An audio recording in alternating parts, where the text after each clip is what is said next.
Chapter 356. Miracle commerce had grown by leaps and bounds in just half a year, but it was limited by Southern Xia's environment, so it could not continue growing. Therefore, it needed to find a new environment to break through. Southern Xia's current situation was not good.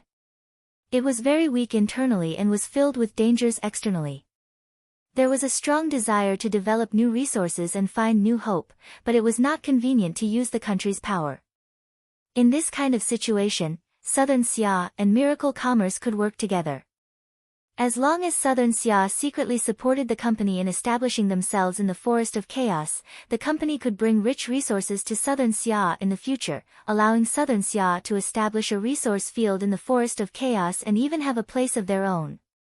Even if they failed, at most Miracle Commerce would suffer a heavy blow and Southern Xia would be able to withdraw and not be caught up in it. What reason was there not to give it a try? The Southern Summer King issued 2 royal proclamations. The first was to urge the Cloud Dream Marquis Meng Qinggu to take up the position in Southern State as soon as possible. The Western Marquis of Southern State had already died in the Imperial City battle. After Meng Qinggu was bestowed the title of Cloud Dream Marquis, she became the trusted Marquis of Southern State, so it was natural for Meng Qinggu to manage Southern State. The second was that because the north was occupied by the spirit beasts, they could not take it back in a short amount of time. Southern Xia had not yet developed the south, but it still had the advantage of rich resources, so it would become the most important growth point for Southern Xia. Therefore, they used the power of the country to increase the development of the south. In order to ensure efficiency, the country guarding ruler personally led 200,000 elite soldiers to oversee it. Southern State was the southernmost region of Southern Xia and the closest place to the outer regions of the Forest of Chaos. Letting Meng Qinggu take up the position of Marquis in Southern State was actually making it more convenient for Miracle Commerce. After a few days, the members of Miracle Commerce set off together. This could be considered an unprecedented large relocation for Miracle Commerce. Chu Tian did not just take the core team from Central State, he also sent the resources and money stored by Miracle Commerce to the south. Other than that, Miracle Commerce also brought the army that Dongfang Gan had given them. An army of 200,000. All of them were storm cavalry. Dongfang Gan handed over the remaining elites of Southern Xia to Chu Tian to manage. The number 1 ruler of Southern Xia, the famous Chu Tian who destroyed 600,000 warhounds, personally led the Southern Xia elites to Southern State. As for Meng Qinggu, she was the chairman of Miracle Commerce and the Marquis of Southern State given to her by the Southern Summer King.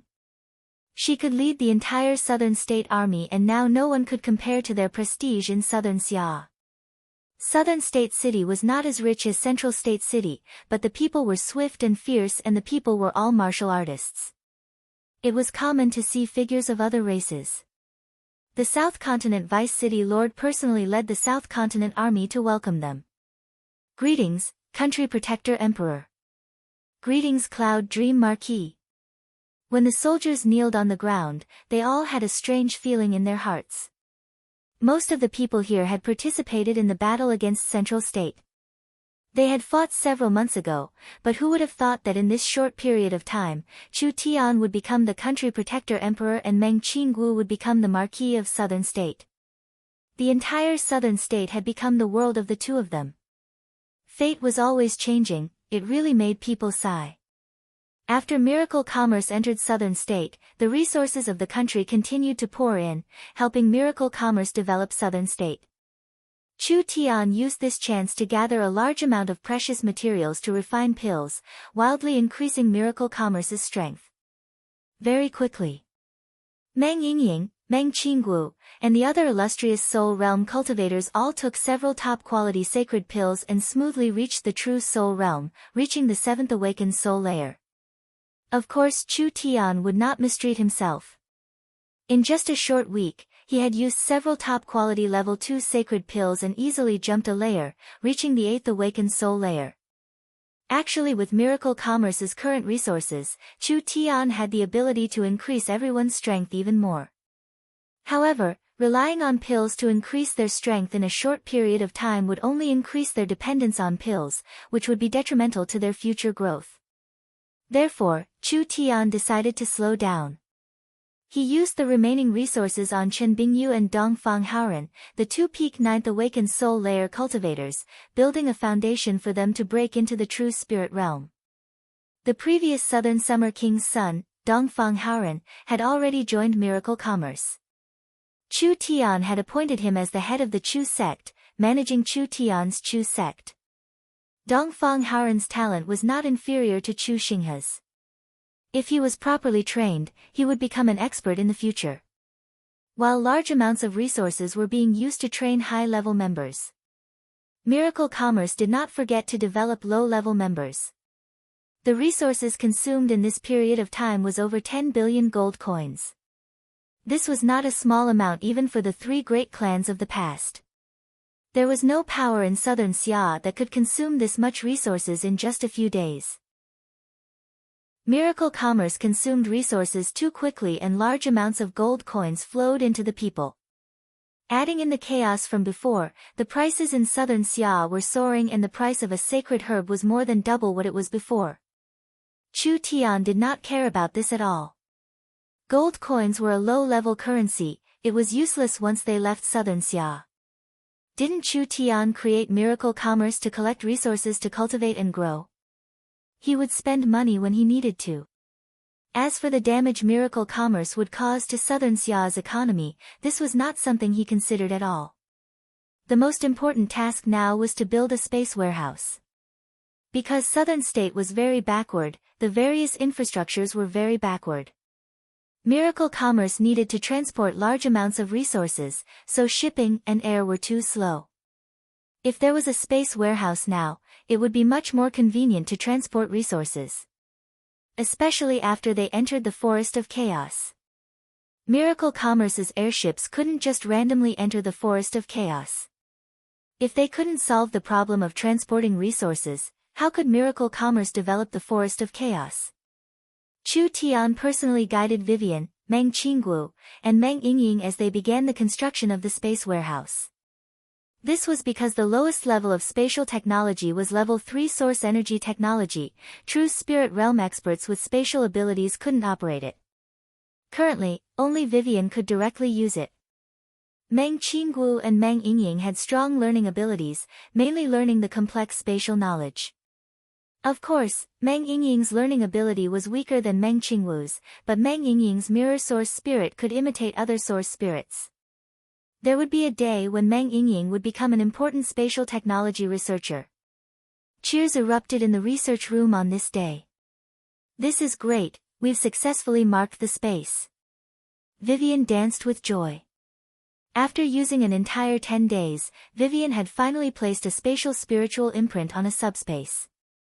After this imprint was placed, they could choose to summon this subspace in the future. This would prevent the subspace from being randomly summoned each time. Vivian and Meng Yingying high-fived each other in celebration. Meng Qingguo was also filled with excitement, this progress was much faster than she had imagined. Actually, as long as they could do this, the space warehouse could be used. The subspace marking was successful and it was time to transform the space. Miracle Commerce used the level 3 source energy array to capture a subspace, but it was only around 1,000 cubic meters. Even if they were lucky, they could find a subspace that was around 2,000–3,000 cubic meters. Although it was large enough for normal storage equipment, for a warehouse, it was not enough. Not to mention, subspaces were often irregular. The subspace marked by the Yun sect was shaped like an irregular flat cake. It was very long and wide, but the highest part was less than 3 feet and the lowest part was less than 10 centimeters. How could this kind of space be used for storage? It would be very inconvenient to transport goods. This kind of naturally formed subspace was like this, so it was very important to reconstruct the space. Vivian was a spatial engineer for Miracle Commerce, locating and marking the subspace was a small matter. What really took effort was the process of transforming the subspace. Chu Tian said to Vivian, the space warehouse's shape must be regular, so your next task is to transform it. I hope to see a cube with a length, width, and height of 10 meters. Ah! Meng Yingying and Vivian had a bitter expression on their faces. Transforming a flat-shaped subspace into a cube was not an easy matter.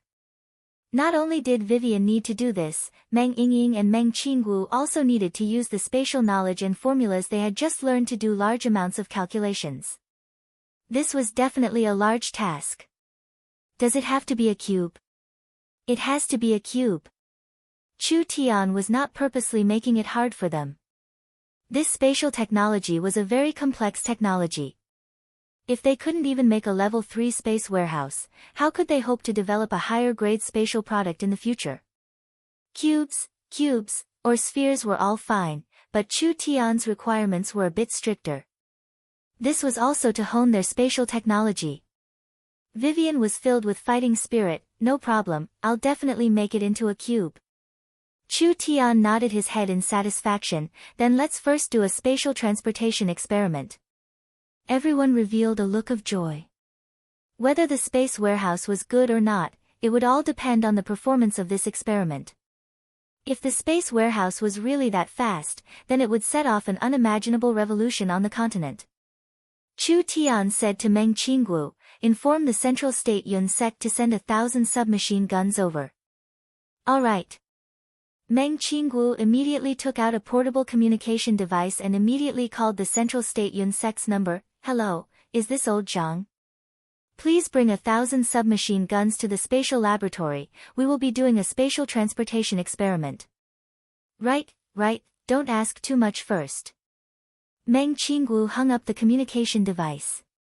At this time, the Central State Yun sect immediately went to the Central State warehouse and counted the 1,000 source energy submachine guns. Every 100 of them were placed in a box and finally 10 boxes were sent to the spatial laboratory. Open the source energy array. Central State's laboratory followed the method and opened up the marked space. Everyone placed the weapons chest by chest into the space, and at the same time, the entire city recorded the experimental data. Put all 10 boxes of guns into the space warehouse. The source energy array is stable, but the energy consumption has doubled. Record, after the space warehouse is filled with items, the space warehouse's energy consumption has increased. It is not clear if it is caused by mass or volume.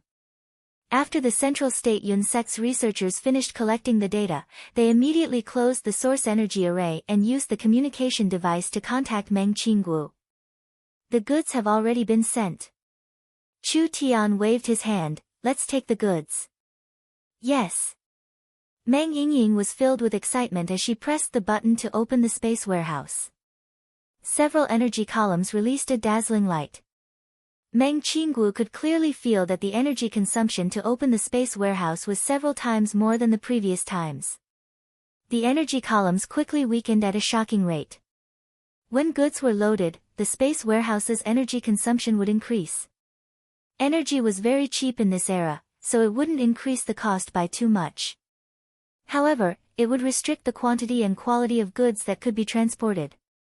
This could be considered a kind of restriction, but it was still acceptable.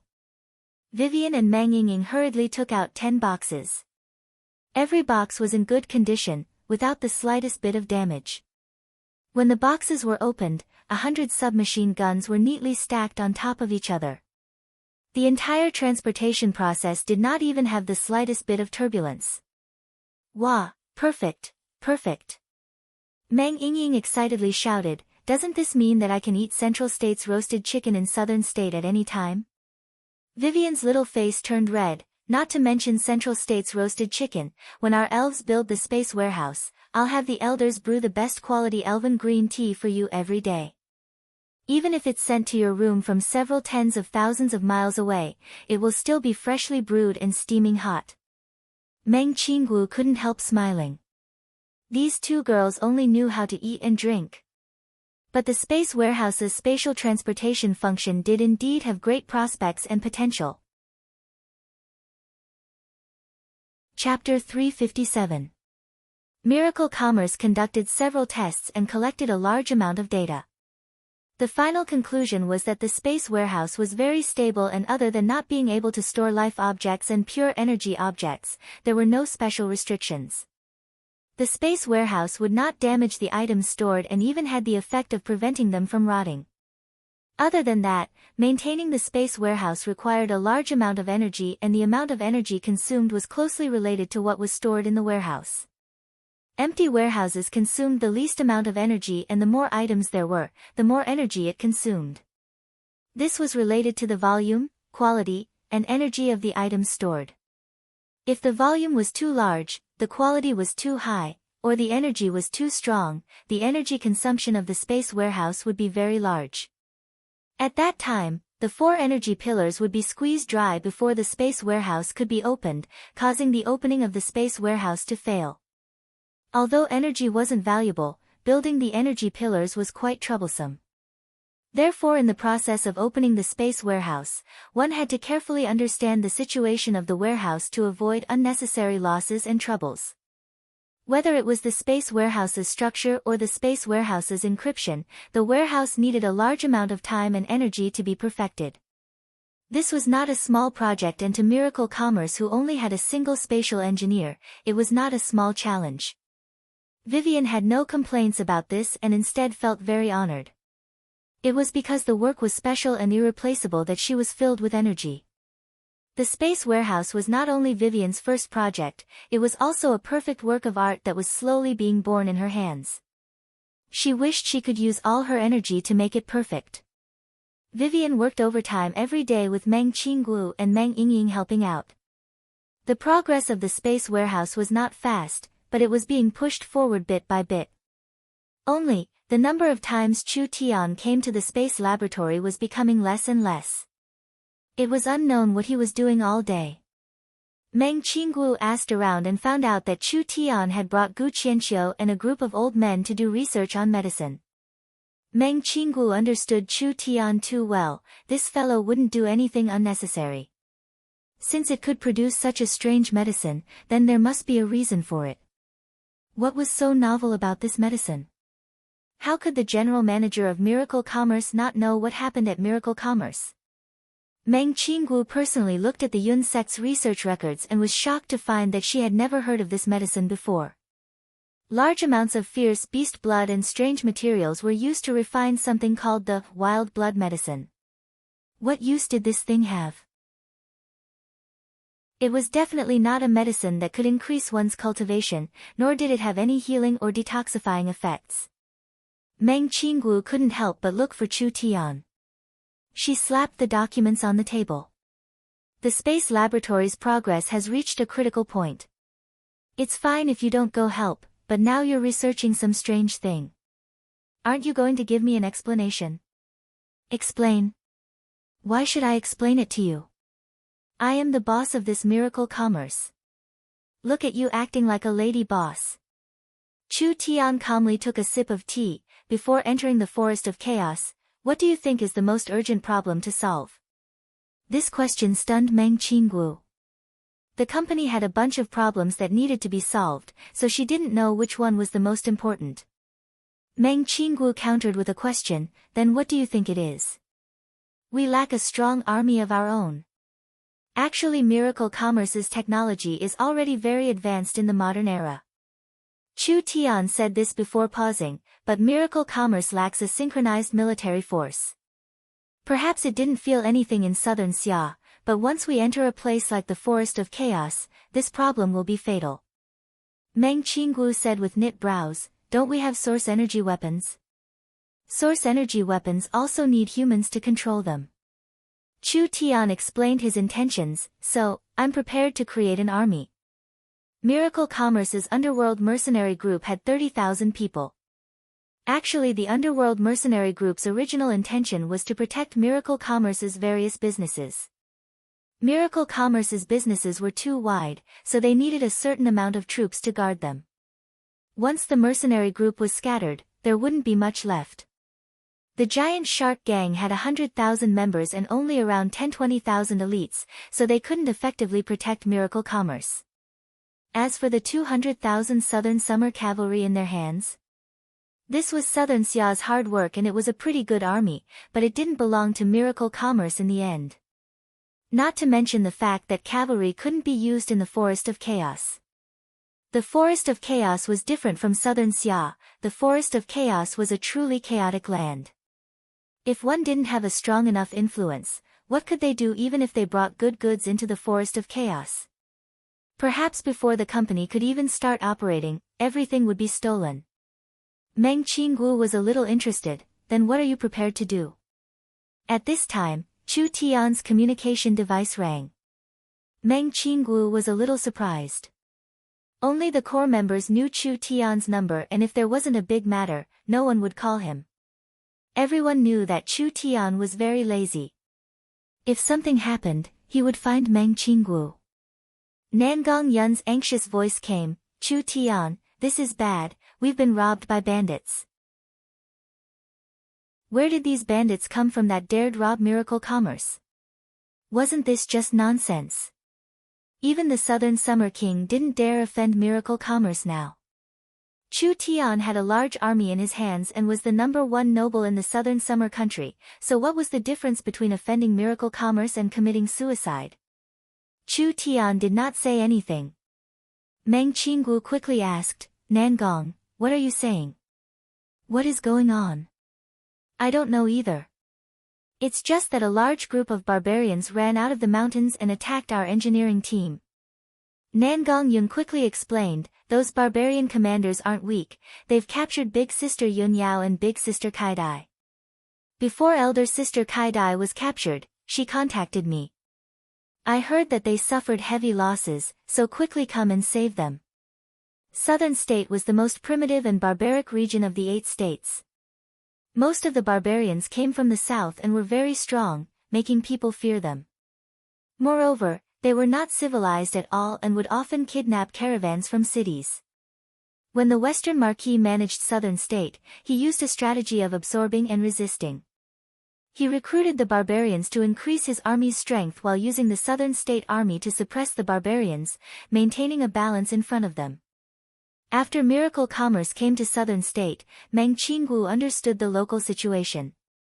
Although she knew that the barbarians were not small, she did not place them in her eyes. She never thought that. These damn fellows would not have eyes. If we don't eradicate the barbarians, Southern State's development will be hindered. Meng Qinggu stood up and said, we have 200,000 storm cavalry, why don't we use this chance to wipe out the barbarians? The 200,000 storm cavalry was a strong army that could fight against the Warhound's army. Southern Xia had spent countless resources and energy to raise them. These barbarians were the lowest of the low and each tribe only had a few thousand people, so they could not stop the storm cavalry's charge. Damn, they're simply going too far. Chu Tian angrily slapped the table, Nangong, bring 500 Griffin Knights first. Even if you have to go door to door, you have to investigate clearly for me which barbarian tribe ate a bear's heart and leopard's gall, daring to rob my Miracle Commerce. I'll gather the army and I'll be there soon. If we don't teach these barbarians a lesson today, they won't know who the owner of this land is. All right. Nangong Yun hung up the call. Chu Tian's anger had not disappeared. He turned to look to the side and found that the young miss was looking at him with a strange gaze. Chu Tian was scared by the young miss' gaze. Young miss, why are you looking at me like this? Our people have been robbed, aren't you worried at all? The young miss gave a cold laugh, your acting is quite good, I was almost tricked by you. Chu Tian pretended to be surprised, why does the young miss say this? If my guesses aren't wrong, Miracle Commerce has not been robbed at all. It was all a good show you directed yourself, right? Young miss, you need evidence to speak. I'm such a pure and honest person, how could I direct this kind of dirty trick? Meng Qinggu stared at him, if Miracle Commerce had really been robbed, it would be strange if you weren't angry. Would you still be sitting here calmly talking nonsense with me? Also, you had Nangong Yun go door to door to look for you. If someone was really captured and Nangong Yun found a hostage, it would be strange if they weren't dead. The little fox's divine eye could clearly find the target, why didn't you use it? Why did you have to use this kind of stupid method? Other people didn't know about Chu Tian's background, but how could Meng Qinggu not know? Chu Tian's little fox was not just for show. That divine eye could be considered a divine investigative tool. As long as it locked onto a general area, the little fox could easily find this group of daring robbers. Nangong Yun could have just brought the Griffin Knights over to save them. Why did he need to go through all this trouble? There was only one possibility. This was definitely a good show that Chu Tian directed himself. Chu Tian helplessly said, "The young miss is truly a beautiful and intelligent girl, I can't fool you at all." It's not that you can't fool me. It's that your acting is too bad. But this was also good, he could use this chance to show off his muscles in Southern State. He could let the barbarians and the Southern State nobles see who the true boss of this territory was. Miracle Commerce deliberately spread the news everywhere. Almost everyone in the city knew that Miracle Commerce had been attacked and that two important members of the management had been captured by the barbarians. This matter was spread all over the city and everyone knew about it. About 3 hours later, the army of 200,000 soldiers marched out in an orderly manner. Every 10,000 soldiers formed a brigade, and they were divided into 20 brigades in total. Chu Tian personally led this brigade and charged towards the area where the berserkers were densely packed. Meng Qinggu used her status as the Southern State Marquis to gather over 100,000 Southern State troops, following the storm cavalry. Just because they had been robbed by a group of barbarians, Miracle Commerce had mobilized an elite army of over 100,000 people. This was unprecedented in the history of Southern State. The Southern State nobles originally wanted to watch a joke, but when they saw the terrifying power in Miracle Commerce's hands, all of their faces turned pale. This was too terrifying. If anyone dared to provoke Miracle Commerce in the future, then they would be instantly crushed into nothing. It was impossible for the barbarians not to know about this army of over 100,000. The entire barbarian race exploded. All the tribe leaders gathered together in shock.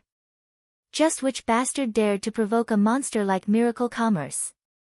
The barbarians were not completely ignorant of Miracle Commerce. After all, Miracle Commerce's influence was too great. Even the barbarians were proud to be able to use Miracle Commerce's electric lamp. Although they did not know how strong Miracle Commerce was, they would not provoke such a top power for no reason. Not good. This is the strongest storm cavalry of Southern Xia.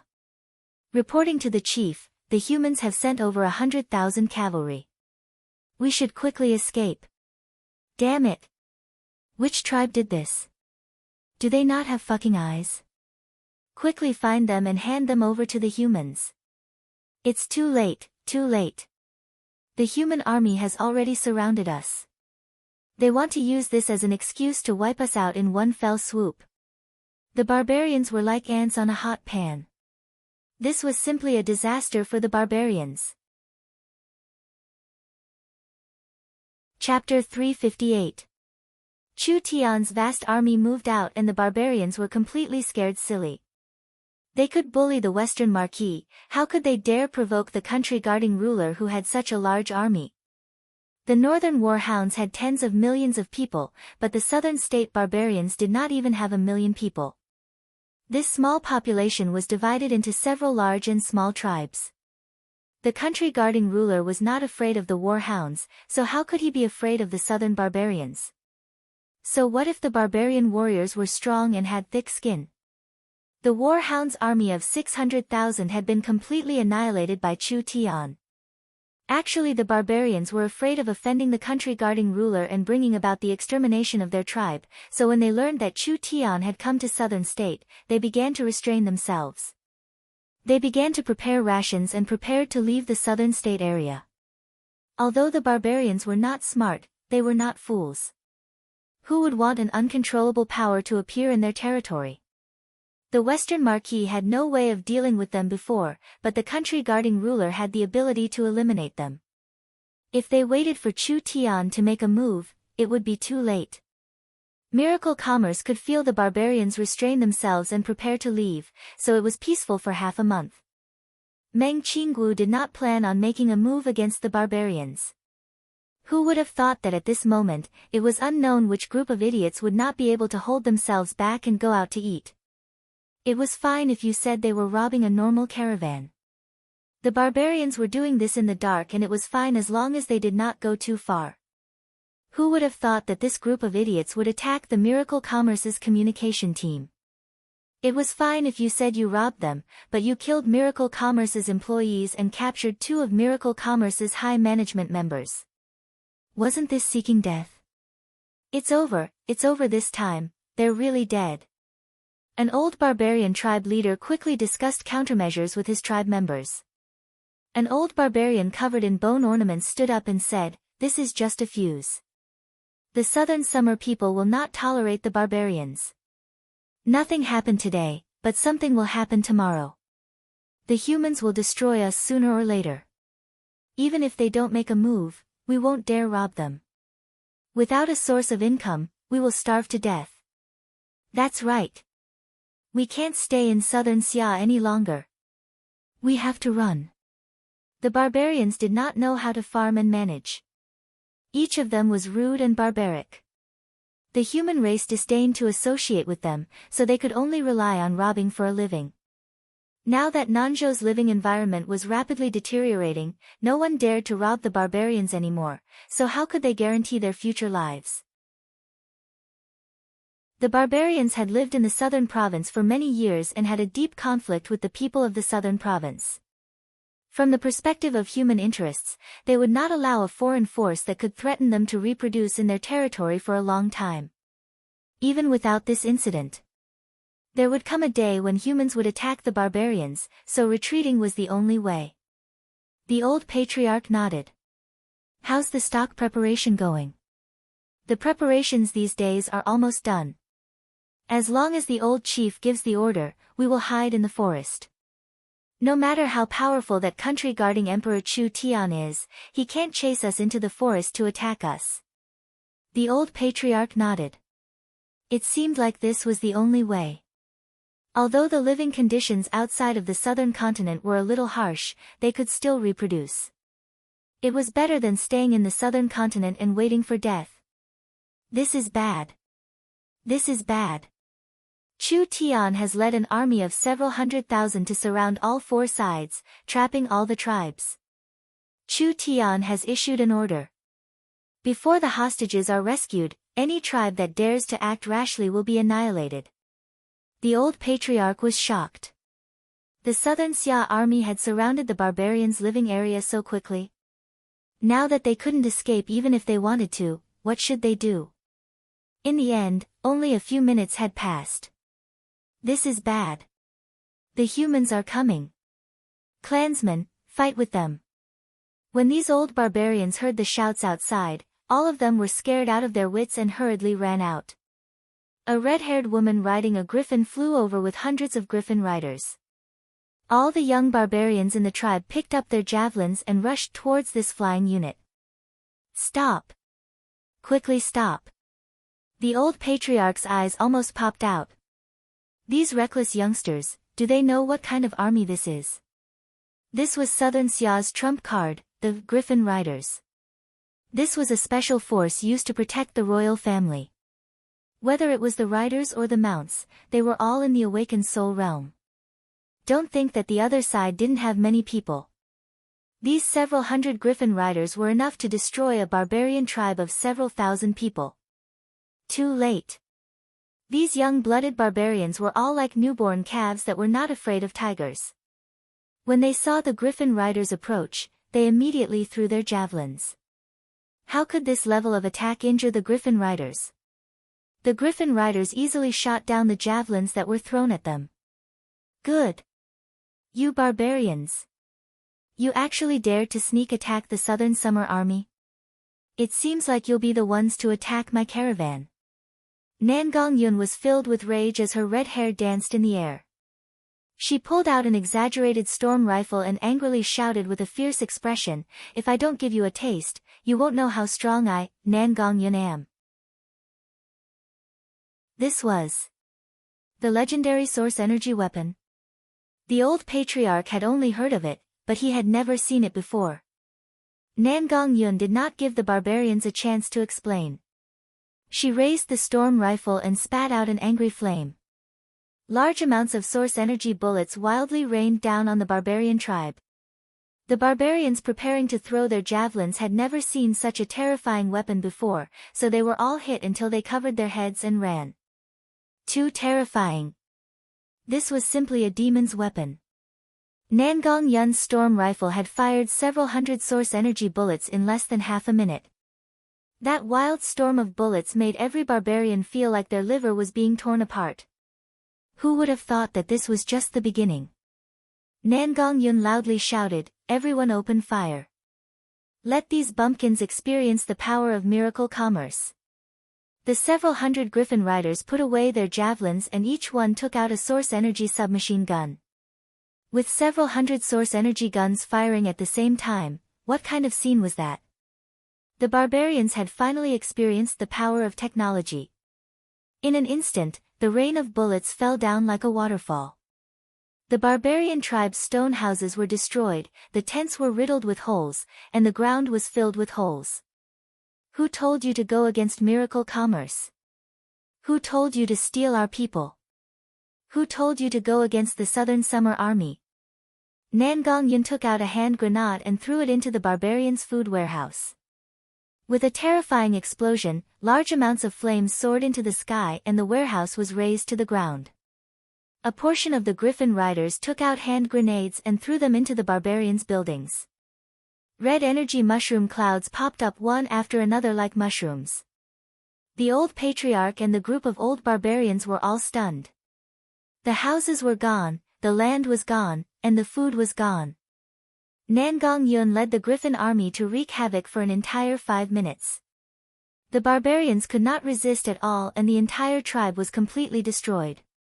The only strange thing was that the tribe suffered heavy losses, but the barbarians did not suffer any casualties. "Spare us." The old patriarch was filled with fear and worry, kneeling down with the barbarians, "It really wasn't done by us." In the entire ambush, the Griffin riders did not show any martial strength at all. They only used the source energy weapons to achieve this kind of terrifying effect. Even the most rebellious barbarian warriors would be shocked by this unheard of scene. Their hearts would be branded with the undefeatable mark of miracle commerce. The large barbarian men were all scared out of their wits. They all knelt down with the patriarch and begged for mercy. Nangong Yun walked over with the burning storm rifle. With a wave of her left hand, she loudly shouted, "Search for me." The Griffin riders split up to search, causing some destruction along the way. Finally the entire tribe was in a mess, but they could not find the miracle commerce people. Nangong Yunhu asked, "It really wasn't done by you?" The barbarians were bitterly crying. It really was a misunderstanding, how could they do this kind of thing? "Fuck, since it wasn't done by you, why are you resisting?" Nangong Yun slapped the old patriarch to the ground. Her eyes were filled with flames as she angrily shouted, "Do you know how much time you've wasted for us? If it was because of you, miracle commerce would have buried you with us. Come, let's go to the next tribe." Nangong Yun led the Griffin riders away. The old patriarch stood up and looked at the smoking tribe with a dazed expression. This miracle commerce is not human, they are demons." "That's right. Only demons have this kind of weapon. Even if we had 100 times more people, we still wouldn't be able to resist them. Quickly run." The old patriarch stared at these people and shouted, "Run? Run my ass. We don't have weapons, we don't have food, we don't have a tribe, we don't have anything. We are surrounded by the Southern Summer Army, how can we run? What do we do? Even if we aren't killed by the demons, we will still starve to death." "That's right, they haven't saved the people yet, perhaps they have already been killed. That terrifying woman just said that if anything happened to the hostages, all the barbarians would be buried with them." The barbarians were filled with panic. This disaster had destroyed their homes and they had no weapons or food, so it was impossible for them to travel to the forest. But staying here was also a road to death, so what should they do? How about we surrender? Surrender? The old patriarch had never thought of this problem before, but after thinking about it, there was no other choice and they couldn't escape. If they wanted to keep their lives, there was only one way, which was to surrender to Miracle Commerce and help them tear the culprit's corpse into 10,000 pieces. Perhaps if Chu Tian was in a good mood, he would spare their lives. Although the barbarians did not have any skills, they were all very strong. Even 3-5 humans of the same level added together would not be as strong as a single barbarian, so they should have some value as laborers. That's right. We'll surrender. We'll help Chu Tian find the culprit. After seeing Miracle Commerce's strength, the old patriarch did not have any thoughts of resisting and immediately made the decision to surrender to Miracle Commerce. No matter what the result was, it would not be worse than now. If their luck was good, they could still keep their lives. After all, this matter was not done by them, so Miracle Commerce had no reason to vent their anger on an army that surrendered to them in order to keep their lives. It was not just a single tribe that did this. In just a short day, all the barbarians in the barbarian area had no home to return to. They were cursing their tribe for not having eyes and attacking Miracle Commerce, while they put down their weapons and begged for shelter with tears flowing down their faces. They did not have any requests, they just wanted to not die. Chapter 359. The young Miss Guess was right. The Calamity of the Barbarians was a masterpiece directed by Chu Tian. Actually, when he first came to Central State, Chu Tian had been secretly monitoring this special force. It wasn't that Chu Tian was afraid of the barbarians, rather Chu Tian was very interested in these barbarians. The barbarians were different from the weak humans. The barbarians were born with copper skin and iron bones. Most of the barbarians did not have the habit of cultivating because the barbarians' physical strength was very strong. It was around 10 times that of a grown man, around 5 times that of the leopard tribe spirit beasts and the wolf tribe spirit beasts. Even when compared to the tiger tribe spirit beasts and bear tribe spirit beasts, they were still 1 or 2 times stronger. The barbarians had a terrifying strength. Even if they did not cultivate, they were not inferior to the elite Southern Xia soldiers. This was why the Western Marquis had not completely exterminated the barbarians after occupying Southern State for so long. Rather, he had suffered losses at the hands of the barbarians and had no choice but to compromise. In Chu Tian's eyes, the 1 million barbarians living in Southern State could be a ticking time bomb or a gold mine. What did Chu Tian lack the most? Was it resources? Was it money or fame? No, he lacked soldiers. These barbarians were natural-born soldiers. As long as they were taught a bit, they would immediately become a strong army. At the beginning, Chu Tian didn't plan on using any sinister methods, he just wanted to slowly recruit them. Who would have thought that he would receive some reports recently that the various barbarian tribes were storing up food, as if there were signs of them withdrawing from the Southern State. How could this be allowed? Once the barbarians left Southern State and entered the Southern Forest, not only would it be hard for Chu Tian to use, it would also be a large hindrance to Miracle Commerce in the future. This was a barbarian force of over 1 million people. If they fought openly, unless they gathered together, Chu Tian would not care about them at all. But if they hid deep in the mountains, it would be 10 times more troublesome for Chu Tian than if they started a riot in Southern State. This was because Chu Tian had to pass through the south. With over 1 million bandits on this road, the consequences could be imagined. This could not happen. Therefore, Chu Tian sent Nangong Yun to destroy the barbarians' hard-earned stockpile under the pretext of rescuing the hostages, making them lose the ability to escape. This was to fully display the power of Miracle Commerce without killing too many barbarians, making these barbarians fear Chu Tian and Miracle Commerce from the bottom of their hearts. Because the barbarians did not dare to fight against Miracle Commerce, coupled with the fact that their supplies had been destroyed, there was no way for them to escape. In a situation where they had not done anything wrong, they could only hope that they would get lucky and surrender to Miracle Commerce, hoping that Miracle Commerce would be merciful and spare them. Chu Tian said to Dongfang Haoran, "Have the barbarians that have come to surrender gather in the valley. Take 100,000 cavalry and surround them, don't let them escape." "Yes." Dongfang Haoran immediately rode off. An entire 200,000 strong barbarian youths were brought to the valley and the 100,000 southern Xia cavalry were stationed on the high ground. These barbarians were very afraid seeing this. These southern Xia elite cavalry were very strong, so if the barbarians dared to rebel, the 100,000 cavalry would charge down from the high ground and all the barbarians would be finished. These barbarians were afraid, but the barbarians that remained in the tribe were even more afraid. Because the youths had all been taken away, the ones left in the tribe were all old and weak, so they did not have any ability to resist. Not to mention that the tribe had already been destroyed. Being in the ruins, they could not sit still at this moment. The barbarians anxiously shouted, "We want to see the country guarding ruler." Bang! A source energy cannon fired. That fierce energy flattened a small hill in front of the barbarians. The barbarians were stunned seeing this. Miracle Commerce had an even stronger weapon. If this thing was shot at a crowded area, the number of casualties would be in the hundreds. "All of you shut up for me." Dongfang Haoran was wearing a set of shining armor and was currently riding a blue stallion, running around the valley. He had the style of a great general and there was no expression on his square face at all. "The country guarding ruler is investigating the matter of the barbarians attacking the caravan, so you are all suspects.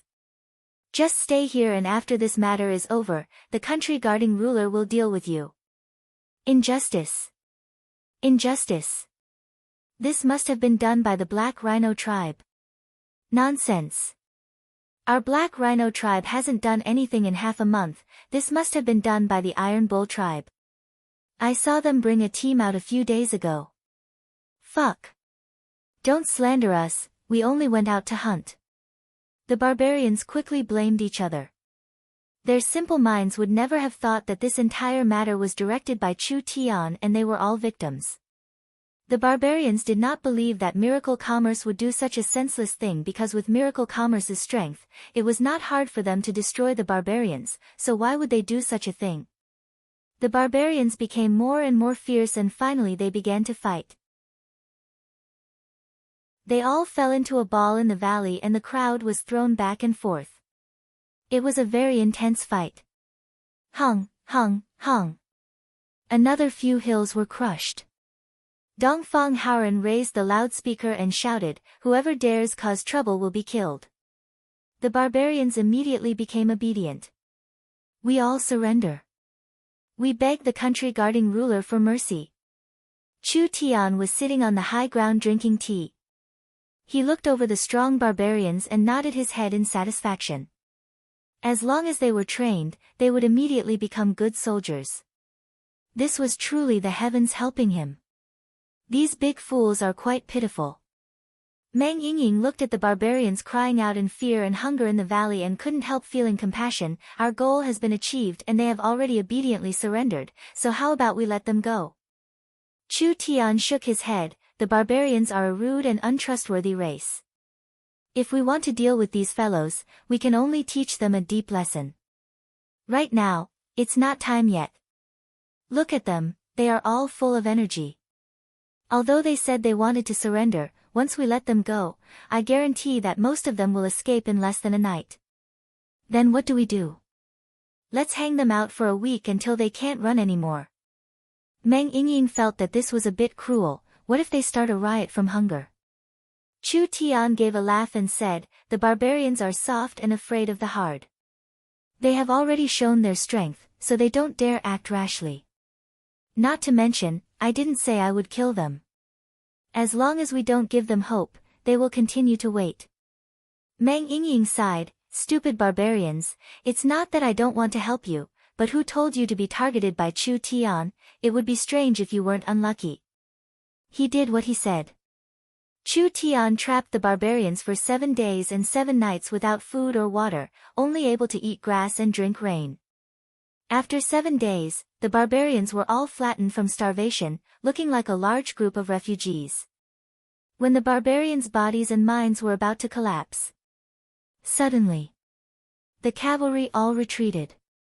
Dongfang Haoren rode out on a large horse and announced, "I want to tell you a piece of good news. The bandits that attacked Miracle Commerce have been caught." The barbarians were shocked. They had finally been caught. These bandits came from the southern forest, they are not locals of southern state. The people have already been saved, so this matter has nothing to do with you. The country guarding ruler has already given the order to let you go. The barbarians were overjoyed. It had finally come to an end. The cavalry stationed all around retreated. The southern Xia army seemed like they were preparing to leave, leaving behind a group of stunned barbarians. "Wait a minute." Several old tribe chiefs quickly chased after them. "What is it?" "General, our tribe has been destroyed and we don't have any food left." Several old tribe chiefs said with sorrowful expressions, "Our tribesmen are starving and we can't walk anymore." Dongfang Haoren knit his brows. "What does the life and death of you barbarians have to do with southern Xia?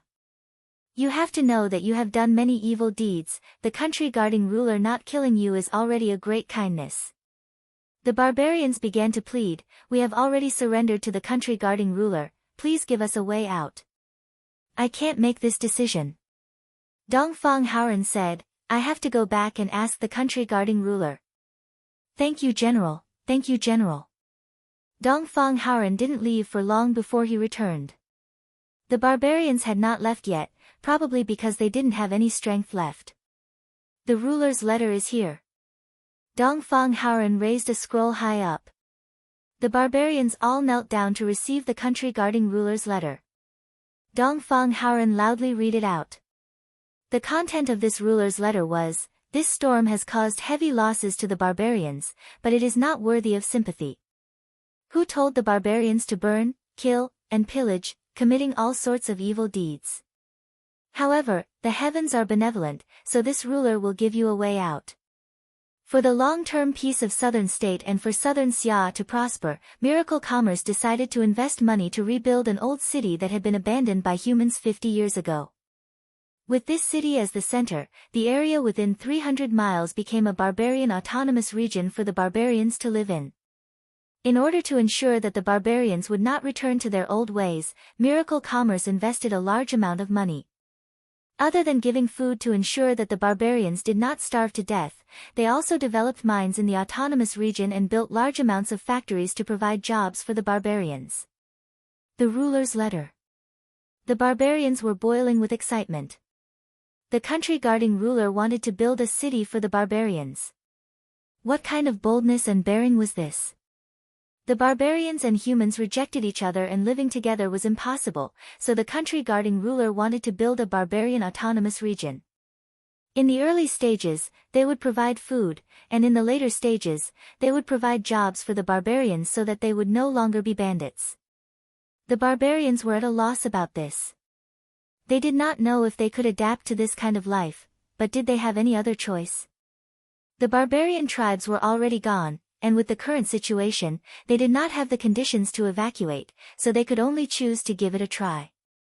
The tribe leaders discussed and decided to bring their people to the barbarian autonomous region to take a look. When they arrived at the autonomous region that Chu Tian divided for the barbarians, every barbarian was stunned by the scene in front of them. Although this old city was very old, it looked very large. Not only were the walls complete, the houses had been repaired, and there were even many temporary tents. Beast carriages entered the old city one after another. Every beast carriage was filled with fruits, wine, and meat. When the barbarians who were already starving smelled the tempting aroma of meat and wine, the last bit of worry in their hearts collapsed. They immediately accepted the country guarding ruler's proposal and declared their loyalty to the country guarding ruler. Then, they roared and rushed towards their new home. Chu Tian was very generous. Miracle Commerce had already sent large amounts of food, it was enough for the barbarians to not starve to death for a period of time. When the other barbarians who were wavering and had doubts found out that the barbarians who went first were already eating and drinking, how could they sit still?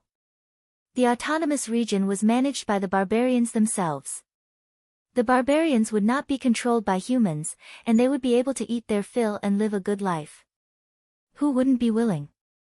In a few days, the abandoned city immediately became lively.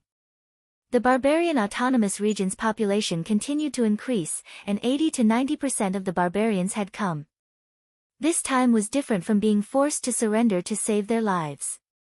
The barbarians were willing to surrender. When Chu Tian saw the situation gradually stabilize, he issued a simple law for the barbarian autonomous region. He then used the cavalry to enforce military control over the barbarian city, completely controlling them. Chapter 360. The barbarians were not smart, they did not understand what was happening. Rather they were filled with gratitude towards Chu Tian. After all, Chu Tian did not kill them, rather he fed them well. Several 100,000 barbarians, each one had a shocking appetite. Eating meat and fish every day was a shocking consumption, so Miracle Commerce had no choice but to bring in food from other states to maintain it. The barbarians lived in a city that was abandoned to avoid the beast disaster. Miracle Commerce's employees installed streetlights, repaired the houses, and established law and order for the barbarians. Chu Tian promised that humans would not interfere with the internal management of the barbarians, and the various barbarian tribe leaders would form a team of several dozen people. The barbarians went from living in a primitive society to suddenly living a modern life. Because the factories and mines were not open, the barbarians ate and drank all day, so their lives were very comfortable. Chu Tian ordered people to announce a cultivation technique called the berserk art to the barbarians. He wrote a ruler's letter to everyone, giving a reward to encourage the barbarians to cultivate. Father Miracle Commerce has money. You barbarians obediently cultivate your cultivation technique in the city, don't eat your fill and cause trouble. Not only is the cultivation technique free, as long as you can cultivate it, you will be heavily rewarded. The barbarians did not dare believe that Miracle Commerce was not only supporting them and giving them better living conditions, it was also giving the barbarians cultivation techniques to cultivate. This was simply too crazy. Only was the cultivation technique suitable for the barbarians? The barbarian civilization did not have any cultivation techniques passed down. This was not only because the barbarian civilization level was low. The main reason was that the barbarians did not have any innate source spirit. Human cultivation techniques and even the mainstream cultivation techniques of the continent were not suitable for the barbarians. Therefore, most of the barbarians did not cultivate spirit energy and walked on the path of pure physical strength. The barbarians were all crazy with muscles, they were not worse than body refinement cultivators, but it was hard to find a true expert. Therefore, the barbarians could only be bandits, harming one side and robbing others. They had never established a kingdom or civilization, causing the barbarians to have a low status on the continent. The several dozen barbarian tribe leaders studied the cultivation technique. In the end, the old barbarian was shocked to discover that this berserk art was tailor-made for the barbarians. This had an essential difference from the other cultivation techniques on the continent. The mainstream cultivation techniques on the continent focused on cultivating one's source spirit and spirit energy, but this berserk art was innovative. It focused on cultivating one's physique and focused on training one's life force, so it didn't have a strong requirement for spirit energy. It was no exaggeration. This cultivation method could completely change the fate of the barbarians. The entire barbarian race was in an uproar. They all believed in the country guarding monarch. Every day, the patriarchs organized the barbarians to train. Although they didn't know why the country guarding monarch did this, there was no reason for them to reject such a good thing. The facts proved that there were no real fools in this world. It was just that they hadn't been properly developed and guided. Even if they were as stupid as the barbarians, as long as they found the right path, they could easily achieve success. In just a few days, someone in the barbarian tribe had mastered the berserk art. After Chu Tian learned of this, he immediately set off for the barbarian city. The country guarding emperor is here. Quickly come out and welcome him. The barbarians never thought that Chu Tian would have any plans. With the power in Chu Tian's hands, it wasn't hard for him to exterminate the scattered barbarians, so why did he have to go around in circles and make it so troublesome? Moreover, to repair the barbarian cities and provide food for them, he would need to spend real money, and it wouldn't be a small amount. Now he was giving the barbarians a cultivation technique, giving them a chance to change their fate. Chu Tian brought Chen Bingyu, Dongfang Haoren, and a few normal guards to the barbarian city. The entire barbarian city was very lively. There were many barbarians everywhere, each one was around 2 meters tall. Their bodies were covered in paint, with bird feathers and strange bone ornaments hanging from their bodies. It was a very spectacular scene. Country guarding emperor. Country guarding emperor. The barbarians loudly shouted, their voices were like thunder. Chu Tian was like an angel in the eyes of the barbarians. Several dozen barbarian patriarchs quickly came out to welcome him. Each barbarian knew in their hearts that this seemingly ordinary human man actually had the power to easily destroy the entire barbarian race. With a single word, the entire southern state barbarian race would disappear. Even the most civilized race on the continent respected the strong, not to mention a primitive and crude race like the barbarians. Therefore, when they faced Chu Tian, their hearts were filled with gratitude. Chu Tian went straight to the point and asked, "Who has grasped the berserk art?" Several dozen old barbarian patriarchs brought out over 100 young barbarians. Most of these barbarians were the young elites with the most potential. It was because of this that they were able to grasp the berserk art so quickly. This monarch wants to create a personal barbarian guard. Chu Tian directly said, "You are all the most outstanding barbarian warriors. From today onwards, you will follow me. Miracle Commerce will give you enough attention and training. As long as you work for me, you will not suffer a loss." What reason did these patriarchs have to refuse? This was the famous country guarding ruler. If the barbarians could become the country guarding ruler's personal guard, the barbarians' status would be completely different. Not to mention the fact that the country guarding ruler had promised to train them.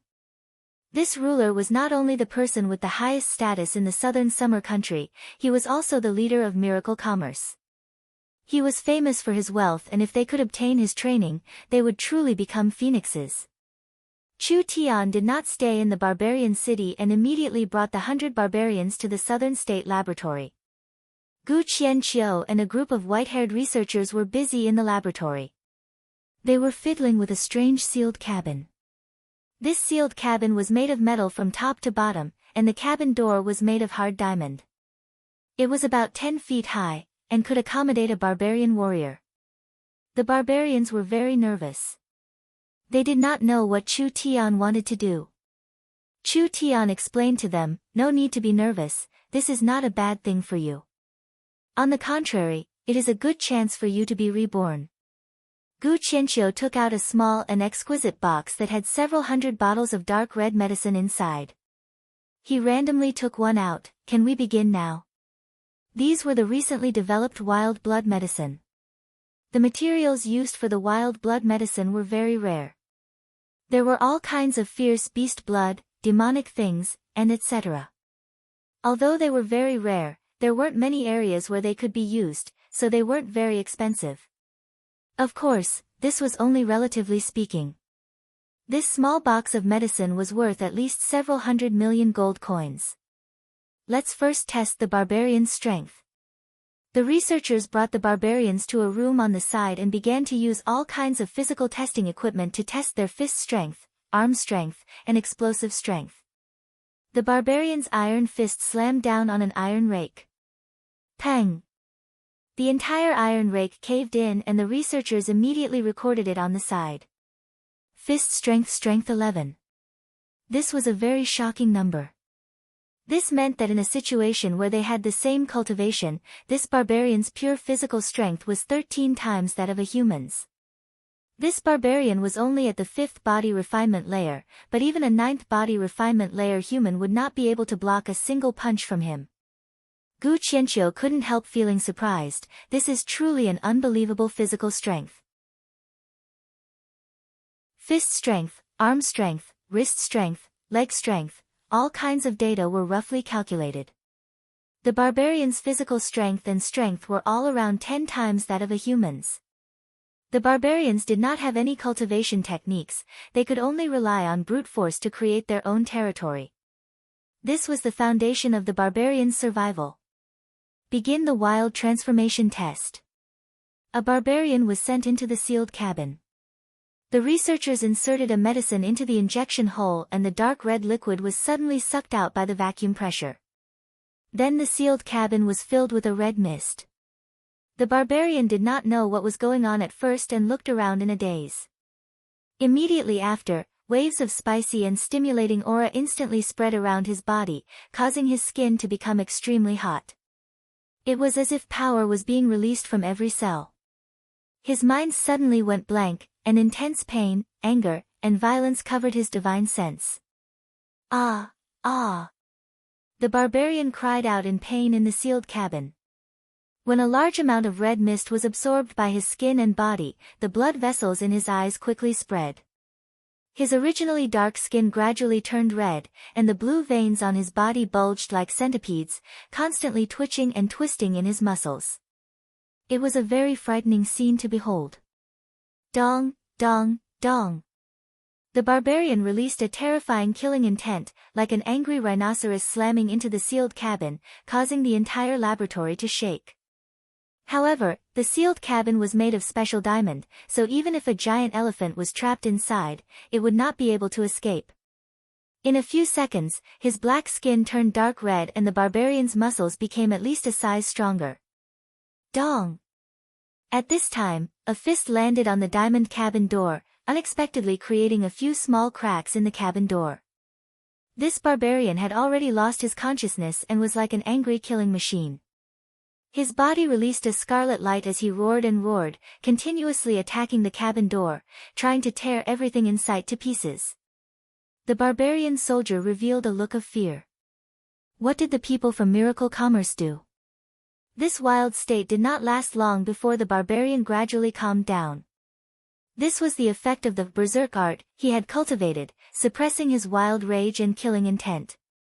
The barbarian's breathing and heartbeat gradually stabilized, but his body was still filled with a dangerous aura, just like a terrifying beast.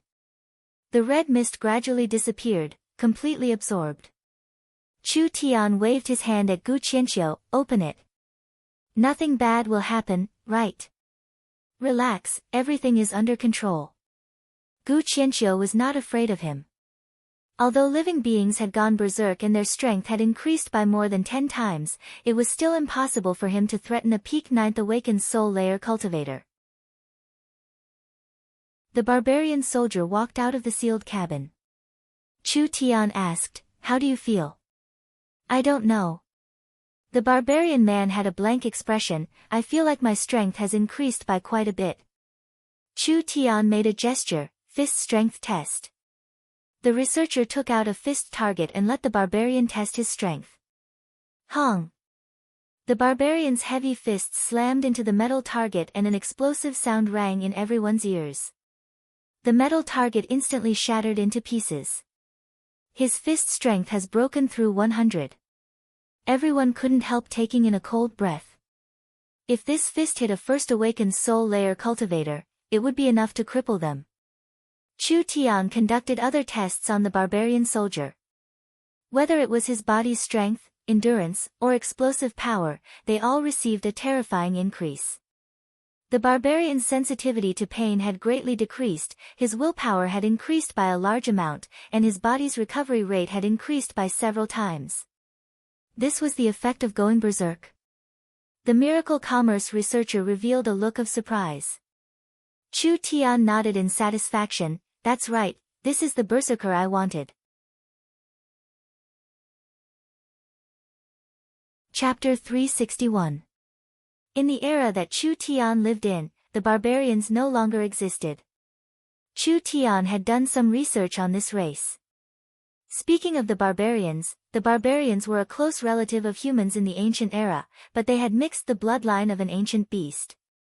The ancestors of the barbarians were a very strong race, but after several tens of thousands of years, the wild energy in the barbarians' blood became thinner and thinner, so this race became weaker and weaker. The barbarians were a rare race that relied on their physical strength. Although they could not awaken their source spirit and were not suited to cultivating any attributed cultivation techniques, the barbarians had a very strong life force. If they could cultivate a non-attributed cultivation technique and develop their physical strength to the peak, the barbarians would still be a strong race. The wild blood medicine was a special medicine that could cause a berserk reaction. What was berserk?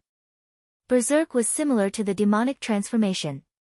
When the infernal flames invaded the thunder state, the abyss aura caused a large number of humans to be demonized, causing many weak or weak low-level cultivators to suddenly become terrifying abyss demon soldiers, which could directly threaten high-level cultivators. This was the result of the demonic transformation. The berserk transformation was similar to the demonic transformation, but the principle was different.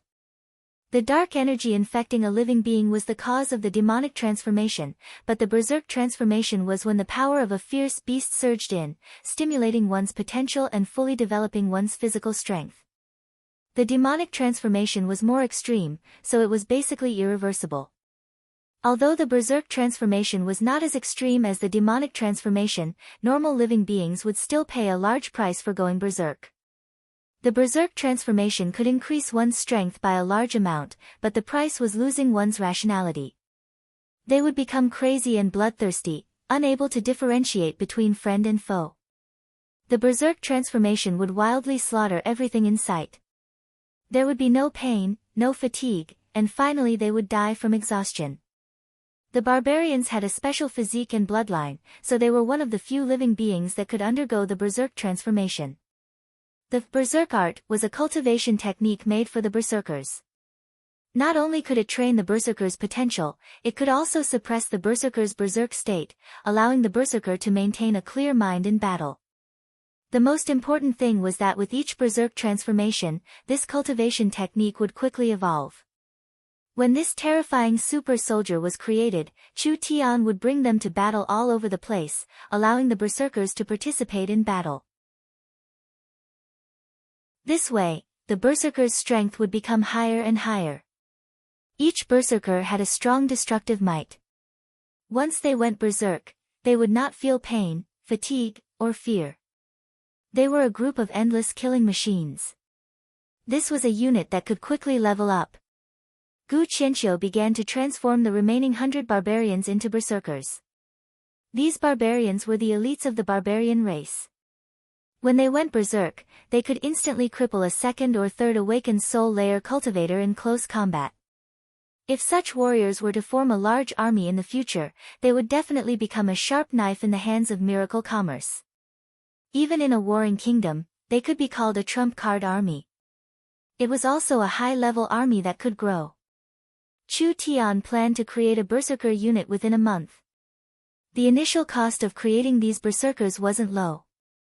It was mainly due to the production of berserker potions. After the berserker army was formed, they would often need berserker potions to level them up. However, compared to the value of the army, this price was completely acceptable to miracle commerce. A powerful army could not be without powerful equipment. Chu Tian had specially ordered a set of equipment for the berserker army. First was the normal equipment and weapons. The barbarian warriors were very strong, so normal light armor and weapons were not suitable for them. Therefore, the berserkers' basic equipment was a set of thick profound iron armor and a giant axe that weighed several hundred pounds. The equipment itself was made of level 3 metal with runes engraved on it, so normal awakened soul cultivators would find it hard to damage it. If this equipment was worn by a human, they wouldn't be able to stand after a few steps, but it was as light as a feather for the berserkers. A profound iron axe was swung with the strength of a barbarian soldier. It was very heavy and could split mountains and rivers.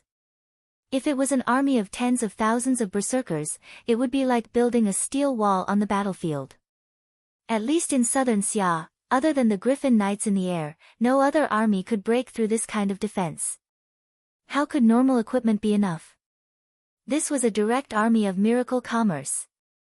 Chu Tian came to the weapons department of the Yun Sect's laboratory. How is the research on the source energy cannons? Yun Tianhe was working with a group of scholars. Meng Qinggu was also helping out in the laboratory, so she personally introduced it to Chu Tian. There are no results for now. The source energy cannons were one of the weapons Chu Tian had made for the berserkers. This kind of weapon was a compressed version of the source energy cannons. Although it did not have the terrifying destructive power of the source energy cannons, it was very portable. With the barbarian warriors' strength, they could carry it with them. With several dozen people equipped, they could easily break through the battlefield and provide a strong destructive power for the entire team. Although it was just a smaller version, it was not simple, so it was normal for it not to be completed. What about the source energy swords? There are some results, but they can't be used. When he looked through the window of a laboratory, Chu Tian could see a few researchers working on a strange weapon. This weapon looked like a small handle with a strong energy structure inside. The handle was a source energy array, and when the weapon was activated, a high heat energy beam came out of the handle. It looked a bit like a flashlight. But the difference was that the beam of light from the handle was condensed. When the high energy combined, it formed a solid substance, so it had a terrifying temperature. It could cut through steel like tofu. This was a basic close combat source energy weapon. Chu Tian had given the blueprints and let the laboratory try to make it. From the looks of it, the results were not good enough and each energy sword was not stable. Where is the main problem? The main problem is materials and energy. Meng Qinggu replied, most of our materials come from southern Xia. Even if we use the highest grade materials, it is hard to withstand the heat and power of the energy swords. Other than that, our energy batteries are not strong enough and the energy swords weaken after 10 seconds, so it is hard to stabilize the energy swords. When we were making the source energy cannons, we had already used up all of our high-grade metals. Chu Tian gave a sigh. There really wasn't a perfect thing in this world. They were prepared to make 8,000 berserkers. Each berserker would wear heavy armor, a heavy axe, and they would be equipped with source energy grenades, source energy swords, individual cannons, and storm rifles, suitable for all kinds of situations. If they could really have this kind of army, Chu Tian could directly charge into the forest of chaos and kill everyone. No matter how strong the locals were, could they block this kind of formation? Perhaps 100 storm rifles would be enough to make the locals run for their lives. We need large amounts of weapons. Meng Qinggu was very clear on Miracle Commerce's situation, especially the source energy cannons and storm rifles, these super strong weapons. Only, these weapons have very high requirements for materials and we can't find this kind of ore in southern Xia. I'm afraid we'll be stuck here for a long time. Time is precious, we can't drag it out. Chu Tian said, starting from tomorrow, we'll split up. You wouldn't be thinking of going to the Forest of Chaos first, right? Miracle Commerce was not prepared yet, so wouldn't rushing to the Forest of Chaos alert the enemy? The Eagle Burial Kingdom could make a move against Southern Summer at any time, so Chu Tian had to prepare ahead of time. You'll stay in Southern State and be in charge of the Forest of Chaos outer layer, as well as the recruitment work. I'll enter the Forest of Chaos. Relax, I'm going to find resources this time and ask around, I won't make a big deal out of this. Meng Qinggu was a bit hesitant, I'm afraid it's too risky. I'll bring Vivian and everything will be fine. Vivian's cultivation was deep and she had an innate spatial energy. Even if she met someone she couldn't beat, she would most likely be able to run away. So with Vivian by Chu Tian's side, Chu Tian would be very safe. Then it's like this. Meng Qinggu took over all the work and began to build the Berserker army. On the second day, Miracle Commerce brought out over 100 reborn barbarians. Each one was equipped with powerful armor and weapons and Meng Qinggu brought them to Barbarian City. Barbarian City was instantly filled with a large stir. The old chief never would have thought that after leaving for a few days, his clansmen would all become completely different people. Their strength had increased by at least 5-6 times. Any one of these 100 people would be a terrifying existence that an early or mid-awakened soul cultivator would find hard to deal with. What made the barbarians even more jealous was Southern States Marquis Meng Qinggu announced, "These 100 people have officially joined Miracle Commerce and are now directly trained by Miracle Commerce." This was equal to receiving an iron rice bowl. Miracle Commerce was famous for its generous treatment. Other than that, each barbarian that became a berserker would not only gain strength, their families would also be taken care of by Miracle Commerce. The berserkers had signed a contract with Miracle Commerce. As long as they served for 5 years, their freedom would no longer be restricted. The berserkers had the right to withdraw from the army and return to live in the barbarian region. Miracle Commerce did not need to take the initiative to recruit people. In just a few short days, several tens of thousands of young barbarians cried and begged to become Miracle Commerce's soldiers. They would give you strength, they would give you freedom, and they would take care of your family. To the barbarians, this was a chance to stand out. Of course, Miracle Commerce was not polite. Meng Qinggu used her status as the Southern States Marquis to publicly announce, "As long as you cultivate the berserker art, you can join Miracle Commerce's reserve army and line up to become a berserker." Once the news came out, in just 2 short days, the number of berserkers in the reserve army reached over 1,000. Miracle Commerce made large amounts of berserker medicine, barely meeting the demand. However, with the increasing number of people in the reserve army and the running out of berserker medicine materials, this task could not be completed in a short period of time. Recently Meng Qinggu had been in charge and Chu Tian had not appeared for several days. Only the high-level members of Miracle Commerce knew that he had quietly left Southern State and headed to the unknown south. Chapter 362. The Forest of Chaos did not have 4 seasons, there was only a rainy season and a dry season. It was the Forest of Chaos rainy season right now. The warm and humid air flowed from the west coast to the mountain range, covering the entire Forest of Chaos. The fertile soil and the small population made it easy to obtain food, and there were many varieties to choose from.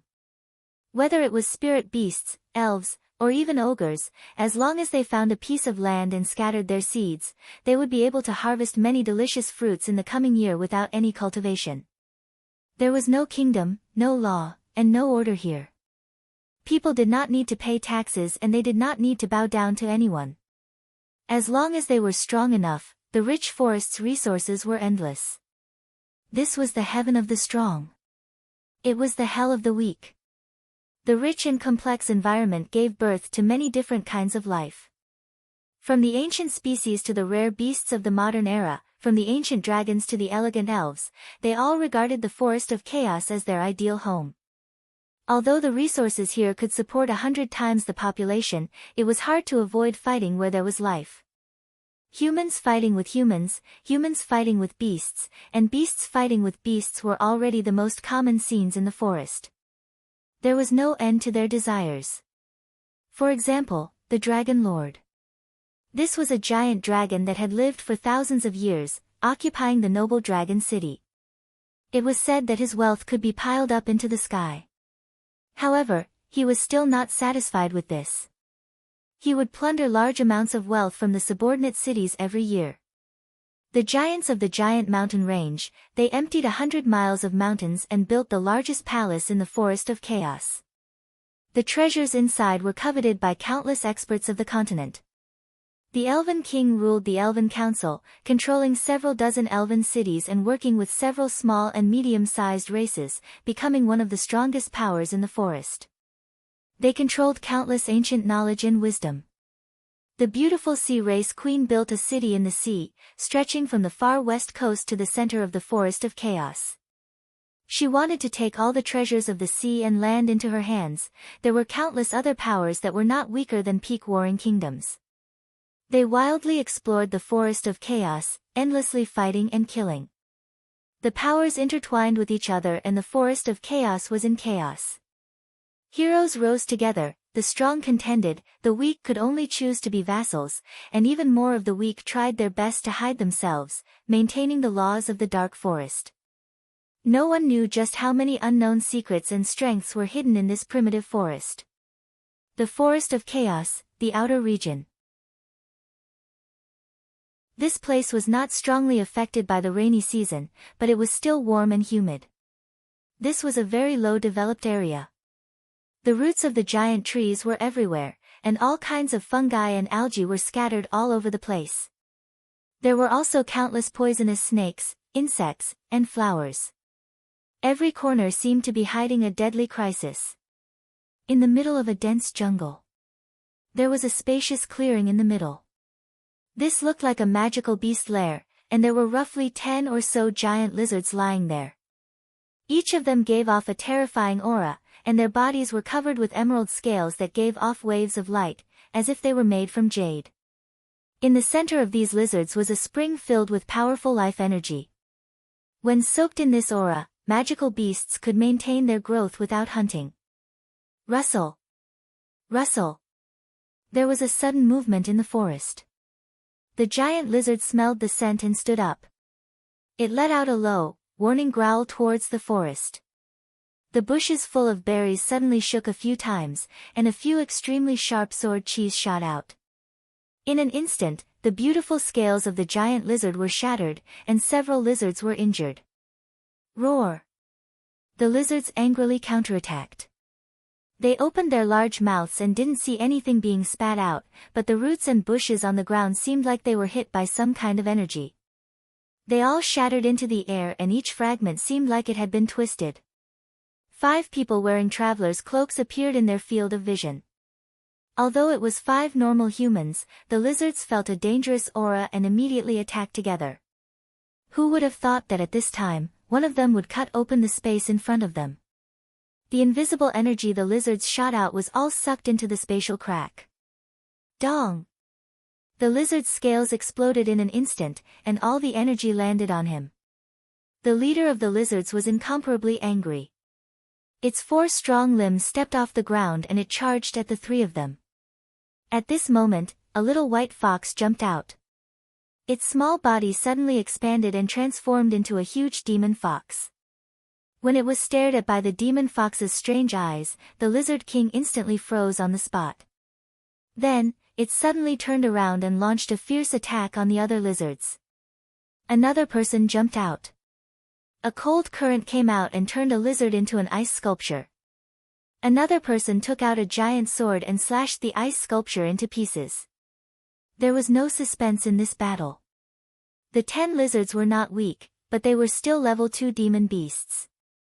There were a few strong ones that were in the 7-8th awakened soul layer, and the weakest of these humans was in the 7th awakened soul layer.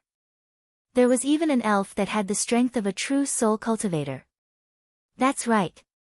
These 5 travelers were not others, they were Chu Tian's group. Meng Ying took out a whistle-like object and blew it hard. The surrounding forest immediately shook and a large group of people rushed out. When these people saw the lizard corpses on the ground, they all gave a happy cheer. The village chief gave the 10 sacred herbs to Chu Tian. This was his thanks to Chu Tian's group. This life essence water originally belonged to their village, but it had been forcefully taken by a group of lizards passing by. Although the village had tried to attack them several times, they had suffered heavy casualties and returned without any results. Today they had met 5 outsiders that were willing to help them, so everything that had just happened. They never thought about it. Just by casually eradicating a nest of lizards, they could actually obtain so many precious herbs, and this was only from an unknown small village. The Forest of Chaos was rich in resources, it was not something Southern Xia could compare to. That night, the spirit beasts had already lit a bonfire. The large pieces of juicy lizard meat were all skewered on iron rods and roasted over the fire. The fragrant fat continued to drip into the fire, making a sizzling sound. The rabbit people were dancing around the bonfire. Each one of them had a look of joy on their faces. Several cute rabbit race girls were holding good lizard meat as they sent it over to Chu Tian with shy red faces. Their eyes were filled with hints. If there was a need, they were willing to provide some special services. There were no moral restrictions in the forest of chaos, and the spirit beasts were like this. Chu Tian looked at the rabbit race girls with interest. From their appearance, the rabbit race was in line with human aesthetics. They were not covered in fur like some spirit beasts. These spirit beasts had many human characteristics, only having rabbit tails, ears, and etc. The rabbit race had quite a bit of foreign beauty. These rabbit race girls were clearly chosen by the village chief to please these people. Chu Tian left these rabbit race girls to drink with them and also to ask for information. Meng Yingying used the source energy barbecue array to reheat the meat. This meat tastes pretty good. Is that so? I think it's a bit old. Their mouths were covered in oil and the little fox had already eaten several dozen kilograms of barbecue meat. They were surrounded by rabbits, delicious barbecue meat, special fruit wine, and a primitive village. All of this had a special flavor. In short, it was something that couldn't be felt in a human country. They brought a total of 5 people this time. Chen Bingyu, Dongfang Haoren, and Vivian, these 3 were either bodyguards or guides. As for Meng Yingying, she was purely here to play. Chu Tian was already a high-level awakened soul cultivator in the 8th awakened soul layer. Meng Yingying had broken through to the 7th awakened soul layer 2 days ago, only a bit later than Nangong Yun and much faster than Meng Qingguo and the others. Because of Vivian's strong request, Chu Tian brought her along as a reward for her hard work. In a few days, everyone was only at the edge of the forest. The forest of chaos was too large, it was several dozen times larger than the southern summer country. Although this area was mainly covered in forest, it was not completely covered in forest. There were also deserts, beaches, swamps, and other areas.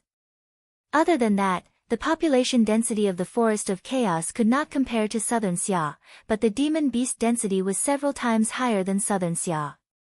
It was because the forest of chaos was too large. Vivian was not clear on the situation here, so she could only talk about the large powers. As for the other small powers and hidden powers, not to mention her who rarely went out, even an elven elder wouldn't be able to explain them. Meng Yingying took a bite of the roasted meat. How can we establish ourselves in the forest? Is there a need to say? Of course it's to steal a city. Vivian said without even thinking. The forest of chaos has tens of thousands of cities, and most of these cities are built in places with the richest spiritual veins, the most resources, and the safest environments. As long as we can steal a city, we can become a lord and develop our influence through managing the city. For a small village like this, there is a lot of mobility, it won't be able to grow. Meng Yingying found this very interesting. Then what are we waiting for? Can't we just directly steal it? Chu Tian rolled his eyes. If stealing a city was that easy, the forest of chaos would have already been unified by others. That's right, that's right. Vivian nodded in agreement. The forest of chaos is much stronger than southern Xia. Any random forest city would have quite a few true spirit cultivators guarding it. If we want to capture this city, the difficulty would not be lower than capturing southern summer's imperial city. Meng Yingying was secretly speechless. Any random city in the forest of chaos had this kind of shocking strength? With Miracle Commerce's current strength, they really couldn't steal it. Even if they did, they wouldn't be able to defend it. After all, in this chaotic area, the hundreds of races were very chaotic. Vivian said with a sigh, it's a pity that I'm not an adult yet, otherwise I could ask Royal Father to give me an elven city. Pooh! They almost spat out the things in their mouths.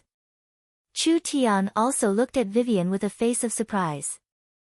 Although he knew that Vivian's status wasn't low, he never thought it would be this high. Could it be that her father was the Elven King? But it seems like there's no hope now.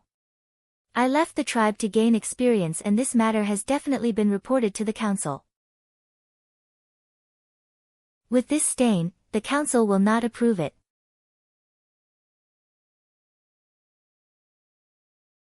Chapter 363. So what if Vivian could come to a city? The elves were xenophobic, especially afraid of humans. They would not allow humans to live in the city, and they would not allow humans to manage the city. letting Chu Tian live in the elven city was a kind of restriction. The Forest of Chaos environment was different from southern Xia. If one didn't have a strong enough fist, they wouldn't be able to protect it no matter how many they had. This was also the reason why Chu Tian was not in a rush to find allies in the forest. In this chaotic and disorderly place, they would make a move if they wanted to. As long as there was profit to be made, there would be no reason at all. Honored guests. The rabbit race village chief walked over with a cane. He was a bit afraid, but he respectfully said, "You've taken back the spring water for the village, we are very grateful to you. Is there anything we can help you with?" The rabbit race was a kind of spirit beast, but they were a low-class spirit beast race. The spirit beasts were one of the most complex races on the continent. Humans had dwarves, barbarians, giants, and other ancient relatives. The elves had forest elves, snow elves, flame elves, and etc. However, there had never been a race like the spirit beasts that had several hundred branches. Each branch was an independent species, which was very incredible. The special characteristic of the spirit beasts was that the higher the level of the spirit beast, the more violent they were, and the lower the level of the spirit beast, the more docile they were. The rabbit race was a race that did not like fighting because they were weak, so the rabbit race relied on higher level races to survive. There weren't many independent rabbit race villages like this, and once they were targeted by hunters or demon beasts from other races, they would immediately be exterminated. The rabbit race did not have anything, and their civilization was very backward. They didn't even understand source energy arrays, not to mention alchemy. The spring of life was the foundation of the rabbit race's survival. Chu Tian's group had helped them take back the spring of life from the demon beasts. This was a large favor to the rabbit race. The only thing the rabbit race was worried about was that they had other plans. If these people had any bad intentions, this village would not be able to be kept. All the rabbit race members had to leave as soon as possible to avoid a disaster. "We are just some normal adventurers. We came to the Forest of Chaos this time to buy some materials. However, we are not familiar with the Forest of Chaos, so where can we buy materials from? We will need the village chief's guidance." Right now, he wasn't strong enough, so it wasn't a bad thing to keep a low profile. Chu Tian had already thought of a goal when he came to the Forest of Chaos. He just wanted to find a suitable material channel for miracle commerce and supply them with high-level materials to satisfy the source energy weapons production.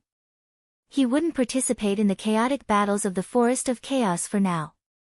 Seize a city to build a faction? Forget it.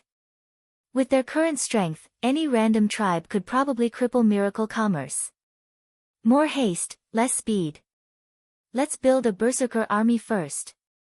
About 100 miles away from here, there's a settlement. It's a temporary town. If the nearby villages need to exchange their daily necessities, it's all done in this town. The rabbit village chief seemed to sigh in relief. While this small town is not large, we can find many forest specialties. Even if we cannot find anything that Sir is satisfied with, it is more convenient to obtain information there. A temporary town. Chu Tian could more or less understand. The small races and even medium-sized powers of the Forest of Chaos were all forced to follow the Dark Forest Law. So the Dark Forest Law was not hard to understand. It meant that in a dark forest, there were countless hunters. These hunters could all become each other's prey, so it was necessary to hide in this kind of environment. Once they were exposed, it was very risky. Not only would it attract the attacks of other hunters, it would also attract the attention of other giants. There would be the danger of being swallowed up or even being exterminated. Therefore, if the small and medium-sized races wanted to develop in the Forest of Chaos, they had to follow this law. Because they didn't dare expose themselves, how could they exchange for daily necessities with the outside world? This kind of temporary town was a method. When the villages needed supplies, they would disguise themselves and come to the small town. After exchanging for what they needed, they would immediately leave this place, not daring to stay for too long to avoid attracting the attention of others. Since they had obtained some information, they would set off. "Sir, please wait. The rabbit race village chief could see that Chu Tian was the leader of this group. He gently clapped his hands and several well-developed rabbit race beauties came out. These rabbit race girls had all been cleaned up and their watery eyes stared at Chu Tian. What is the meaning of this? These are the 10 most beautiful girls in the village, they are all virgins. They are now offered to Sir and will become Sir's personal maids. The rabbit race is very gentle and warm, they will definitely serve Sir well. Fuck, it can't be. Chu Tian was a bit stunned. The rabbit race looked a bit strange, after all, they were not the same race as humans. However, from a human's aesthetic point of view, the rabbit race girls were petite, full, and gentle, they were the best choice for maids. In the human world, a beautiful rabbit girl could be sold for a very high price, not to mention a virgin. But Chu Tian could clearly feel a sharp gaze staring at him. Even Chen Bingyu was silently looking at him and Vivian was also frowning. How could he take this? Chu Tian righteously refused. How could I, Chu Tian, be someone who is greedy for beauty and tramples on others? I appreciate the village chief's good intentions, but I cannot accept this kind of gift. The rabbit race village chief said, no, this is their honor. I hope Sir will not decline. These words were not false, the rabbit race girls revealed looks of desire. They lived in the forest of chaos, living in precarious situations every day. If they were taken in as maids by an expert, it would be like flying up a branch and turning into a phoenix. Not to mention that this human was in line with the rabbit race's aesthetic point of view, it was much better than those fierce-looking tigers and bears. From the perspective of the rabbit race, they could use this to monitor Chu Tian. If Chu Tian went back and spread the location of the rabbit race's village, these rabbit girls could run back and report, protecting the safety of the village. They had to be careful in a place like the Forest of Chaos. Village chief, don't force us. The small town is very dangerous, it isn't safe for us to bring the rabbit girls. Meng Yingying suddenly stood up and said, leave them here first and we'll take them away when we have a chance. That's it. The rabbit race village chief saw that the other side didn't want it and his heart couldn't help feeling a bit disappointed. Was not being greedy for small benefits really noble, or was he preparing to be greedy for more? This was truly a blessing or a curse.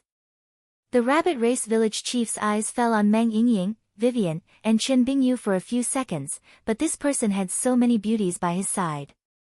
Perhaps he really didn't like the rabbit village's common women, so he could only comfort himself like this.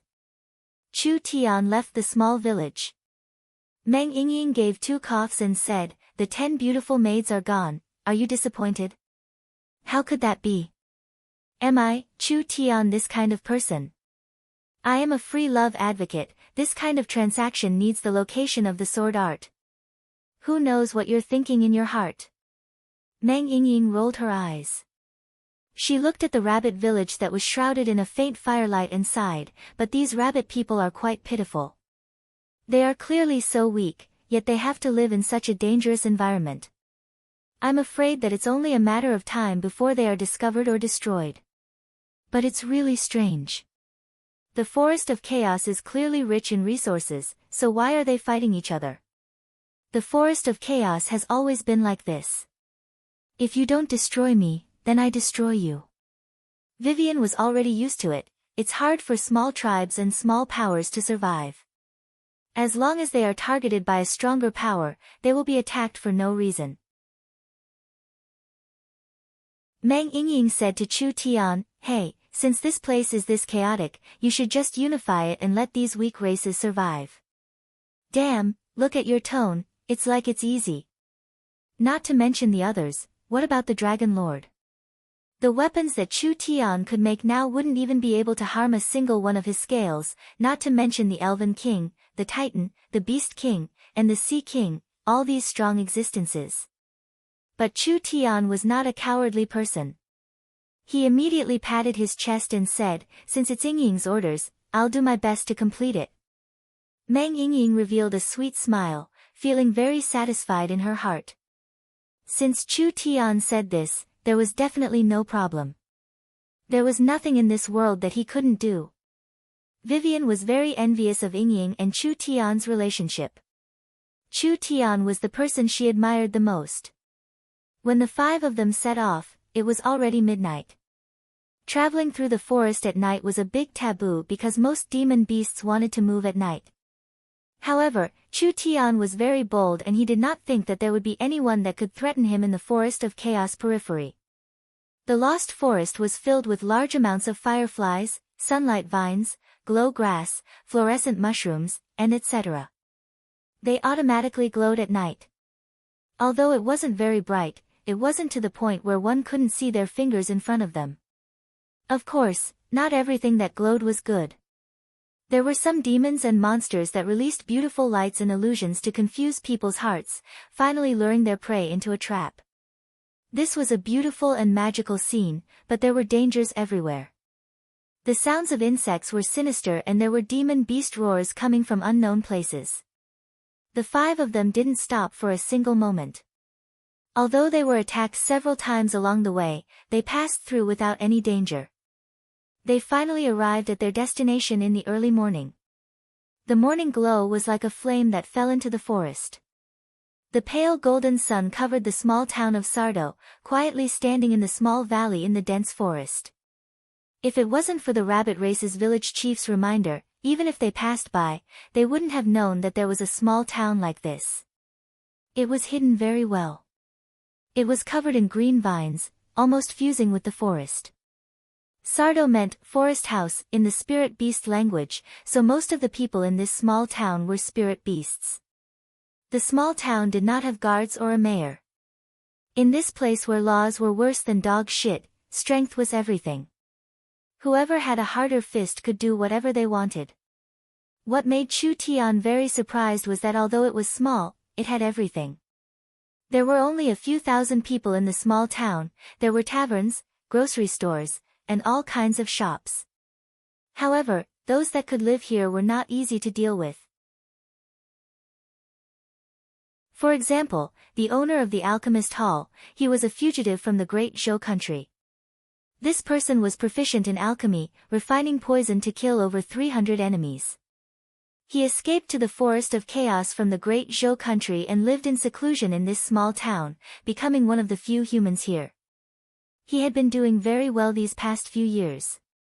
Because alchemists were very rare here, when the important people in the village were sick, they needed to find him to treat them. Therefore, in just a few short years, this fellow had recruited many female apprentices and they were all high-quality goods. The female apprentices only learned a bit about herbs. They could help during the day and they could be used to relieve their desires at night. If a customer liked them, of course they were welcome to use them. Only there would be a special service charge when the medical fees were paid, sometimes it was even more than their normal income. These girls did not have any property and they had to endure being trampled and tortured all day, but they were very satisfied with their master and their current life. If it wasn't for their master having a bit of status, how could they eat their fill and live safely? After all, the lives of slaves were no different than insects. Strong alcohol, tobacco, hallucinogens, slaves, violence, and flesh. This small town was a small miniature of the Forest of Chaos, but it represented the majority of the Forest of Chaos.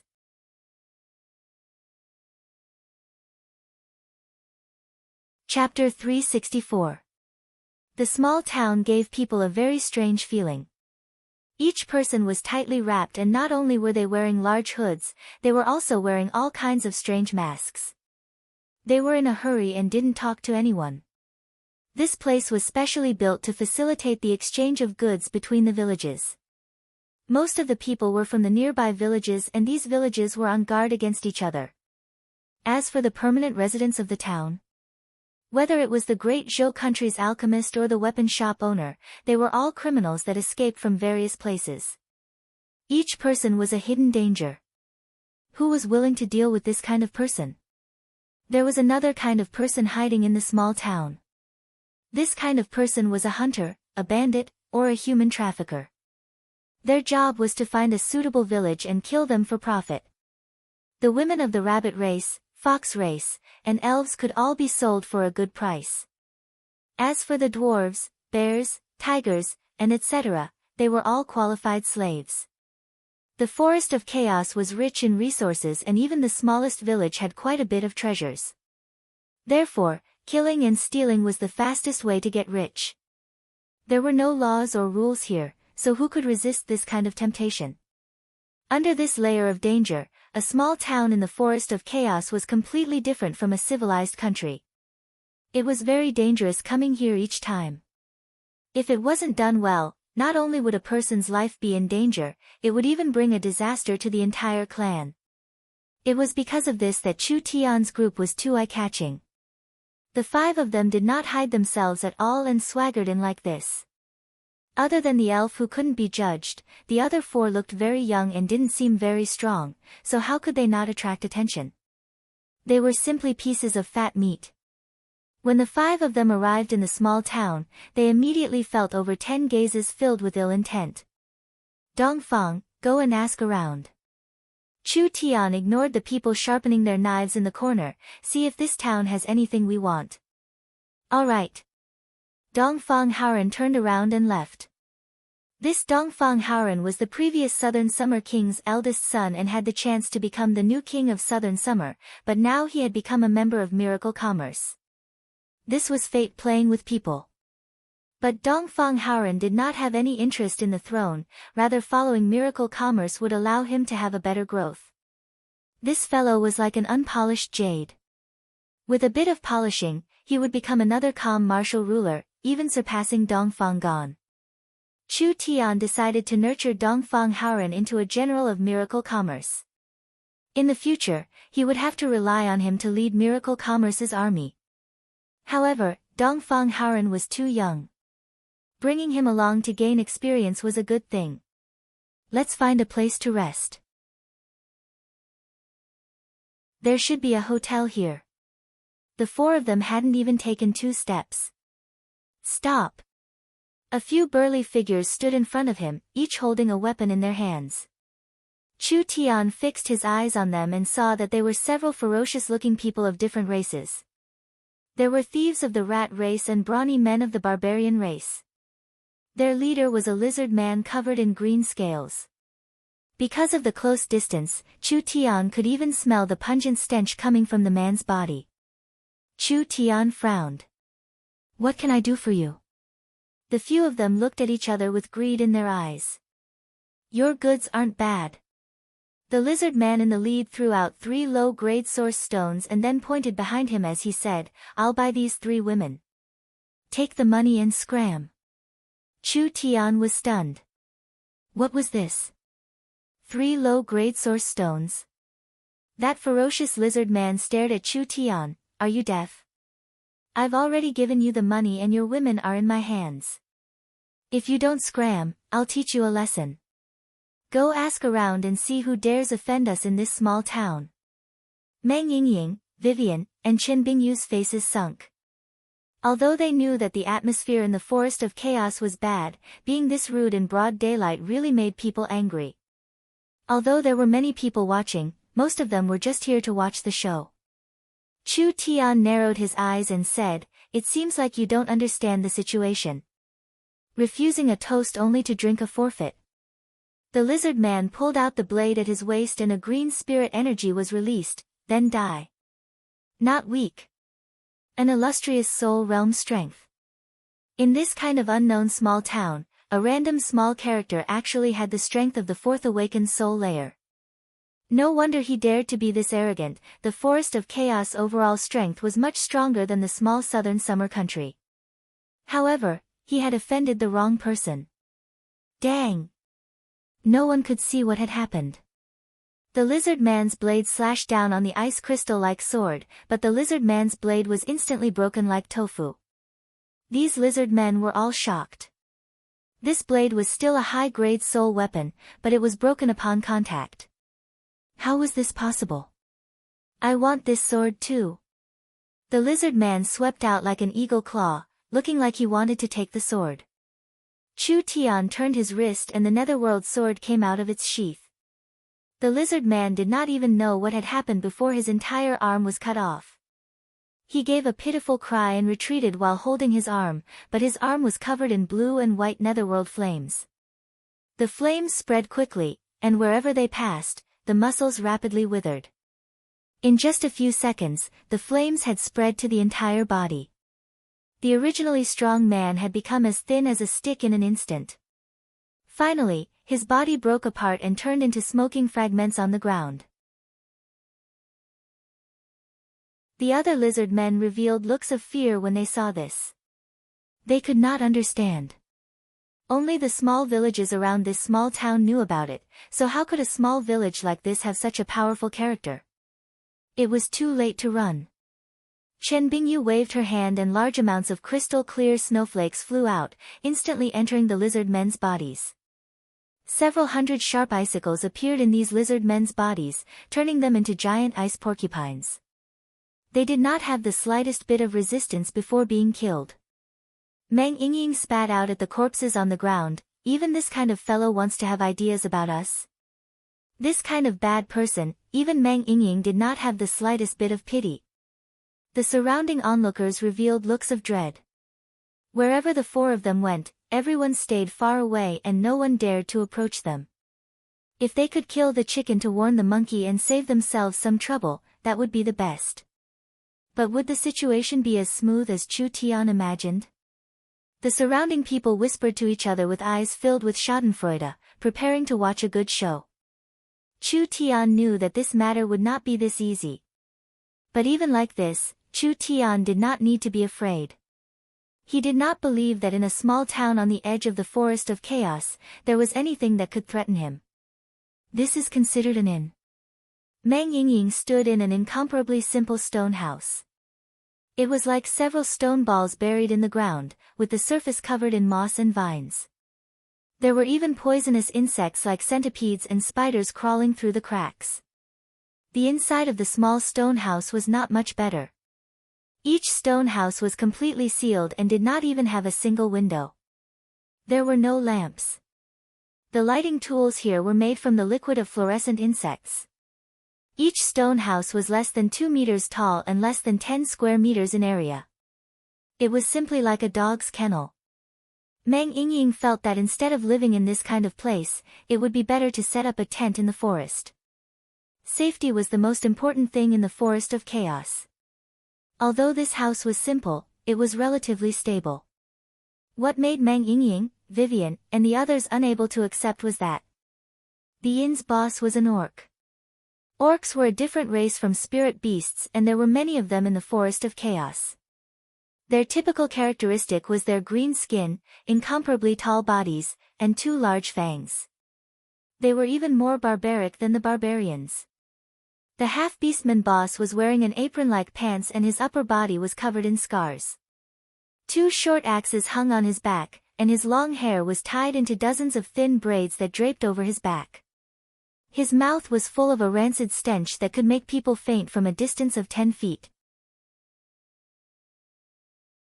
On the wall behind him, there were all kinds of marinated demon beast meat that had maggots growing on it.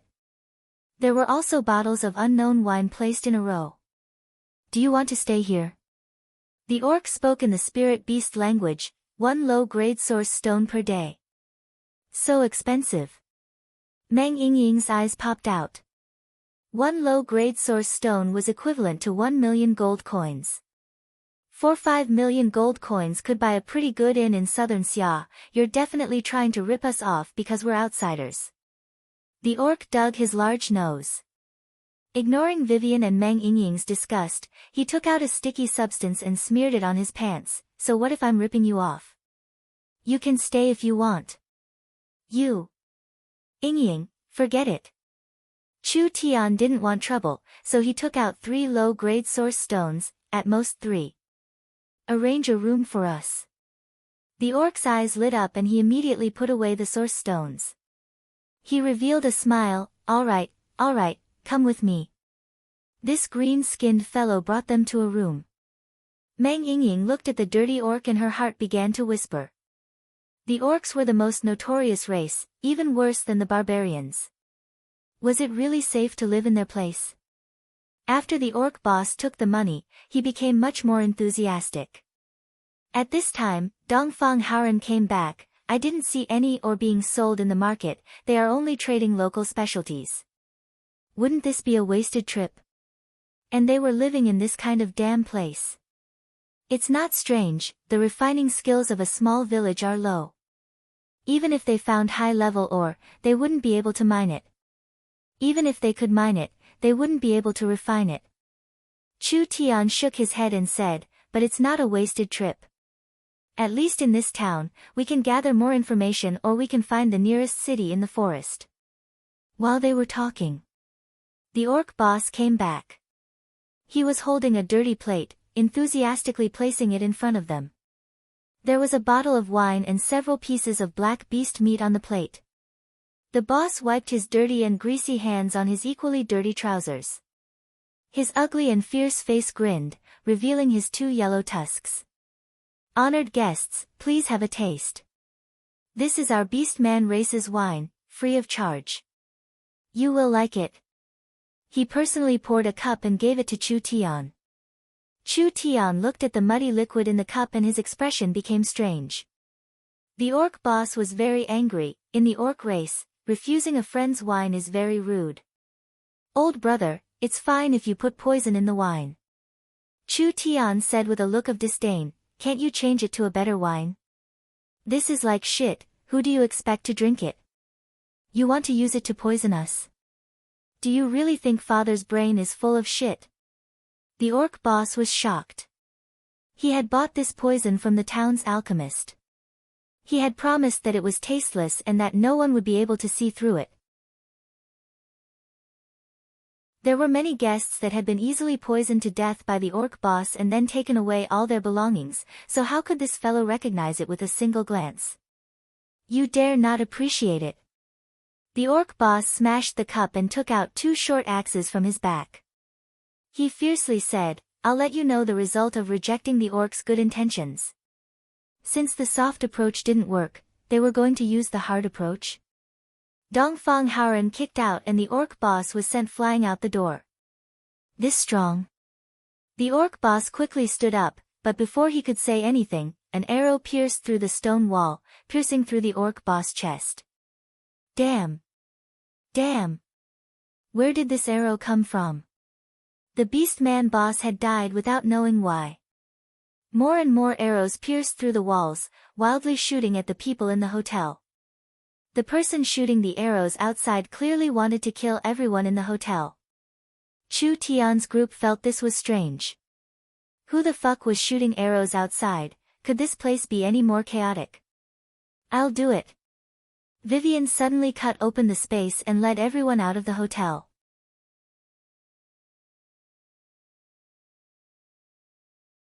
Chapter 365. Dozens of fierce bandits from different races surrounded the small inn in circles. Every single one of them held a bow in their hands and shot arrows at the inn. They were clearly not ordinary people.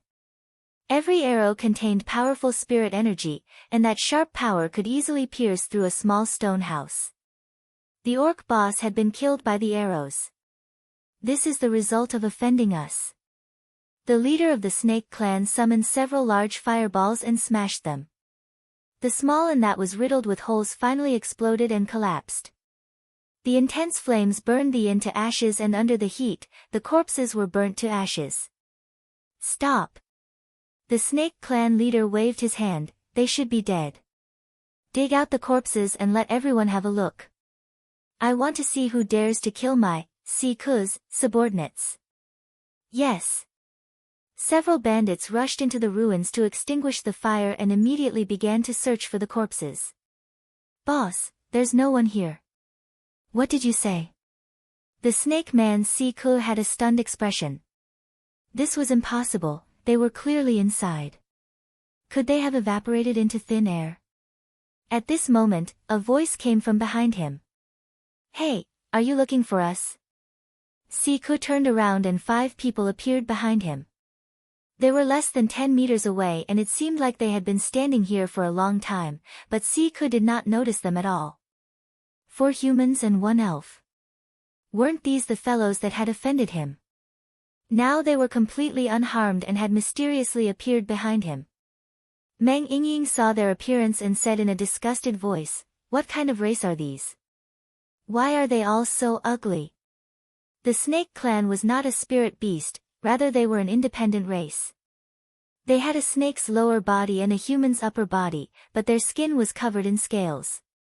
Their eyes were cold and gloomy, their voices were low and hoarse, and their tongues were forked, making them look very ugly. These fellows should be with the lizard men from before. This mob did not belong to any race and was clearly a group of bandits that ruled this place. "Damn, you dare play tricks on me." Chu Tian revealed a face of ridicule. "Play tricks on you? Are you worthy?" Scott's forked tongue retracted, his long and narrow snake eyes filled with anger. "Do you know who I am? Damn it, it's none of my business who you are." Chu Tian waved his hand impatiently. "So noisy, who can make him shut up?" Chen Bingyu and Dongfang Haoren stood up. Siku pulled out a trident. "You dare to challenge Lord Siku? You overestimate yourselves, die." Siku's 3-meter-long tail jumped up and he shot out from the ground, charging forward like a meteor. A dark green viper source spirit appeared and the surroundings were filled with a green poison fog. A poison-attributed source spirit?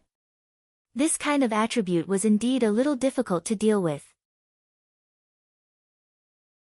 However, this snake man's cultivation was only in the 7th awakened soul layer. Although he had reached the true soul realm, if he was placed in the 3 great clans, he would be considered a senior elder. He could be considered a first-class expert in the southern Xia, but meeting Chu Tian's group, he could only be considered unlucky. In the end, Chen Bingyu directly grabbed the trident.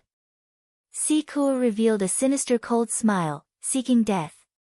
The trident released a large amount of dark green poison that instantly exploded onto Chen Bingyu's divine sense. This poison was very corrosive and could easily corrode a true soul realm cultivator's protective spirit energy. This girl dared to block this attack with her bare hands. She was no different from a dead person. Who would have thought that Chen Bingyu would not react at all? This strong corrosive poison could not corrode the starlight immortal body and could not harm Chen Bingyu at all. Instead, an extremely cold energy was released from Chen Bingyu's body. All of the poison was frozen and sealed. The ice spread along the trident to the snake race's entire body. The snake man saw that the situation was bad and immediately retreated. "Ah!" A pitiful cry rang out. Siku retreated, but with a kacha sound, both his arms were broken. His frozen arms fell to the ground along with the trident. This fellow's hands were completely crippled. Everyone was stunned. Siku was not weak, but he was easily defeated. This human girl did not even use her full strength. This meant that this human's strength far surpassed everyone's imagination. You. If you dare kill me, you'll definitely regret it." Siku retreated in fear. Dongfang Haoren's source spirit turned into a giant flaming sword. He stepped off the ground and soared into the sky, instantly appearing in front of Siku. "Wait a minute. I am the great spider Count Cannon's subordinate." He did not even finish speaking. Dongfang Haoren passed by his body. That terrifying sword glow did not cut his body in half, rather it cut a large piece of flesh and blood, leaving a deep mark on the ground. "The boss is dead. Everyone, quickly run." These wild bandits usually bullied the people of this small village. When had they ever met such a powerful person? They were so scared that they pissed their pants. Chen Bingyu and Dongfang Haoren charged forward. There was a series of pitiful cries and begging for mercy, but in just a short few seconds, everything returned to normal. If they weren't ice shards, they had already been chopped into meat paste. In short, there was not a single person left standing. Siku is dead. Siku is dead. These bandits were clearly the tyrants of this small town. When the snakeman and his subordinates were killed, the other people in the small town all revealed looks of shock. Everyone calm down, everyone calm down. Chu Tian felt good about himself and immediately raised his hands and said, "Everyone doesn't need to thank me or worship me. Eliminating evil for the people, punishing evil for the good, this is what I should do. Vivian said in a doubtful voice, Big Brother Chu Tian, they don't seem to be thanking us. How could that be? Chu Tian was a bit stunned.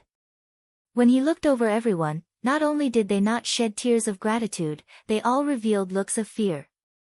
Siku has been killed. This small town is finished, this small town is finished. Damn, where did these people come from? We built this small town with great difficulty and it was destroyed by them. Quickly leave. Cannon's anger is not something we can endure. These people did not have any joy, rather they felt like a disaster was about to befall them. They looked at Chu Tian's group with eyes that did not have the slightest bit of gratitude, rather they were filled with anger and hatred. If it wasn't for the fact that they were strong, they would have already tied them up and offered them to Cannon for forgiveness. What is going on? Meng Yingying scratched her head. Could it be that killing a few bad people is something wrong? What kind of logic is this? When she saw eyes filled with anger, fear, and blame, Meng Yingying felt like her three views had been turned upside down.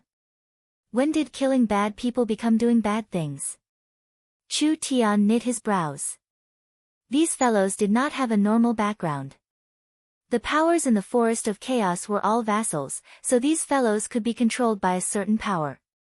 They could act like tyrants in this small town, and the fact that the small town was not destroyed, it was all because of this power's protection. This can't be blamed on them. Chu Tian patted Meng Yingying's shoulder. It is not easy for these low-level powers to have a small town. Many villages rely on this small town to survive. Now that the small town can't be protected, of course they hate us. Then what do we do? We didn't do anything wrong. Chu Tian shrugged his shoulders. Could it be that we have to swallow this humiliation after being bullied to this point? That's not my style. Don't think about it too much. There are many things in this world that can't be said right or wrong. Let's go to these fellows' nest first and see if there are any clues. It would be best if we can investigate the origins of that reptile count. I don't want to cause trouble for no reason. Who was the spider count Cannon? Vivian had never heard of him before, so he shouldn't be any large character. Siku and the others were human traffickers in the Forest of Chaos before, but they met the spider count and were recruited as his underlings. They were the spider count's agents in the small town, collecting protection fees and transaction fees. Of course, most of this money had to be handed over. In a place like the Forest of Chaos, it was impossible to survive without a strong enough umbrella. The spider count Cannon's reputation was not small, and it was his reputation that prevented the small town from being destroyed by outsiders. As Siku's agent, naturally no one dared to provoke him, so he could do whatever he wanted in the small town. Not only did he ruthlessly oppress the villagers, he also promoted the business of other human traffickers. This poor ghost doesn't have any property at all. Chu Tian searched Siku's place. There was a dungeon that had over 100 people locked up, and they were all Siku's goods. Chu Tian only found 200 low-grade source stones. This was not a small amount to normal people, but it couldn't enter Chu Tian's eyes. Open the dungeon and let everyone go. Chu Tian was not interested in human trafficking, so he opened the dungeon and let everyone go. However, at this time, there was a very special slave that caught Chu Tian's attention. This was a man that was only 1.3 meters tall, not even as tall as Vivian. However, his muscles were very well developed and his face was covered in a red beard. His age was equivalent to a 20-30-year-old human. Dwarves? Why were there dwarves here? The dwarves were famous for their refining skills. Each dwarf had an outstanding talent in refining, so the price of dwarven slaves was not low. The most important thing was that dwarves usually lived in mines. As long as he found a dwarf, wouldn't he be able to find the high-level ores Chu Tian needed? Chu Tian quickly made him stay. Dongfang Haoran held the dwarf in one hand as he walked over and threw him in front of Chu Tian. The dwarf said a bunch of things. His two little eyes were wide open like he was filled with rage. Meng Yingying did not understand the dwarf language. What is he saying? Vivian explained, the dwarves think we are bad people. They think we are human traffickers. Chu Tian explained in the dwarf language before asking about the ores. After all, buying ores was the most important thing in this trip to the Forest of Chaos. It was impossible for the dwarves not to know about ores. They relied on this to make a living. The dwarf looked at Chu Tian in doubt and asked in a heavily accented human language, "You really aren't Canon's minions? So you can speak the human language?" Meng Yingying rolled her eyes. "We don't even know who Canon is. You just need to tell us if you have ores to buy or not, we really need them." The dwarf revealed a dejected expression. The dwarves have a lot of ores in their mines, only. Only what? The dwarf revealed an angry expression. "Our mines have already been taken away." Taken away? Who did it? Spider Count Canon. Alright, Chu Tian patted his forehead. This time he couldn't avoid it. But speaking of this, who was this fellow?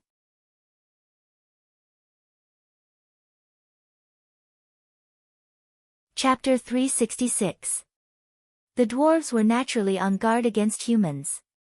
This was the same reason as the elves being on guard against humans. Humans were one of the most complicated races on the continent.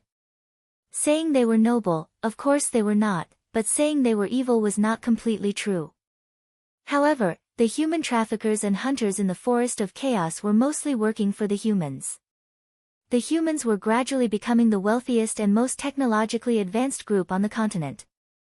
Although the human race's overall strength was weaker than the spirit beasts and elves, their future potential could already be seen. The dwarves already had nothing. Being on guard was being on guard, but there was nothing to lie about, so he said everything he could. This dwarf's full name was Tino Oldman, living in the Oldman Mines 200 kilometers away. The Oldman Mines had around 50,000 dwarves at its peak. After over 100 years of development, they had built a large underground palace. The dwarves' nature was somewhat similar to that of the dragon race. They had a very strong hobby of collecting precious things. However, compared to the dragon race, who were greedy for everything, the dwarves only liked mineral resources, such as precious metals, rare crystal ores, and divine weapons. Therefore, an old mine that had been operating for 100 years was no different from a treasure. This was also the source of all disasters. The dwarves followed the dark forest law, trying their best to hide themselves. However, they were different from the other races. Once the other races were exposed, they would immediately move away, but the dwarves could not give up on their mines. The Oldman mines were finally exposed, attracting countless greedy people. But the dwarves were a race of warriors.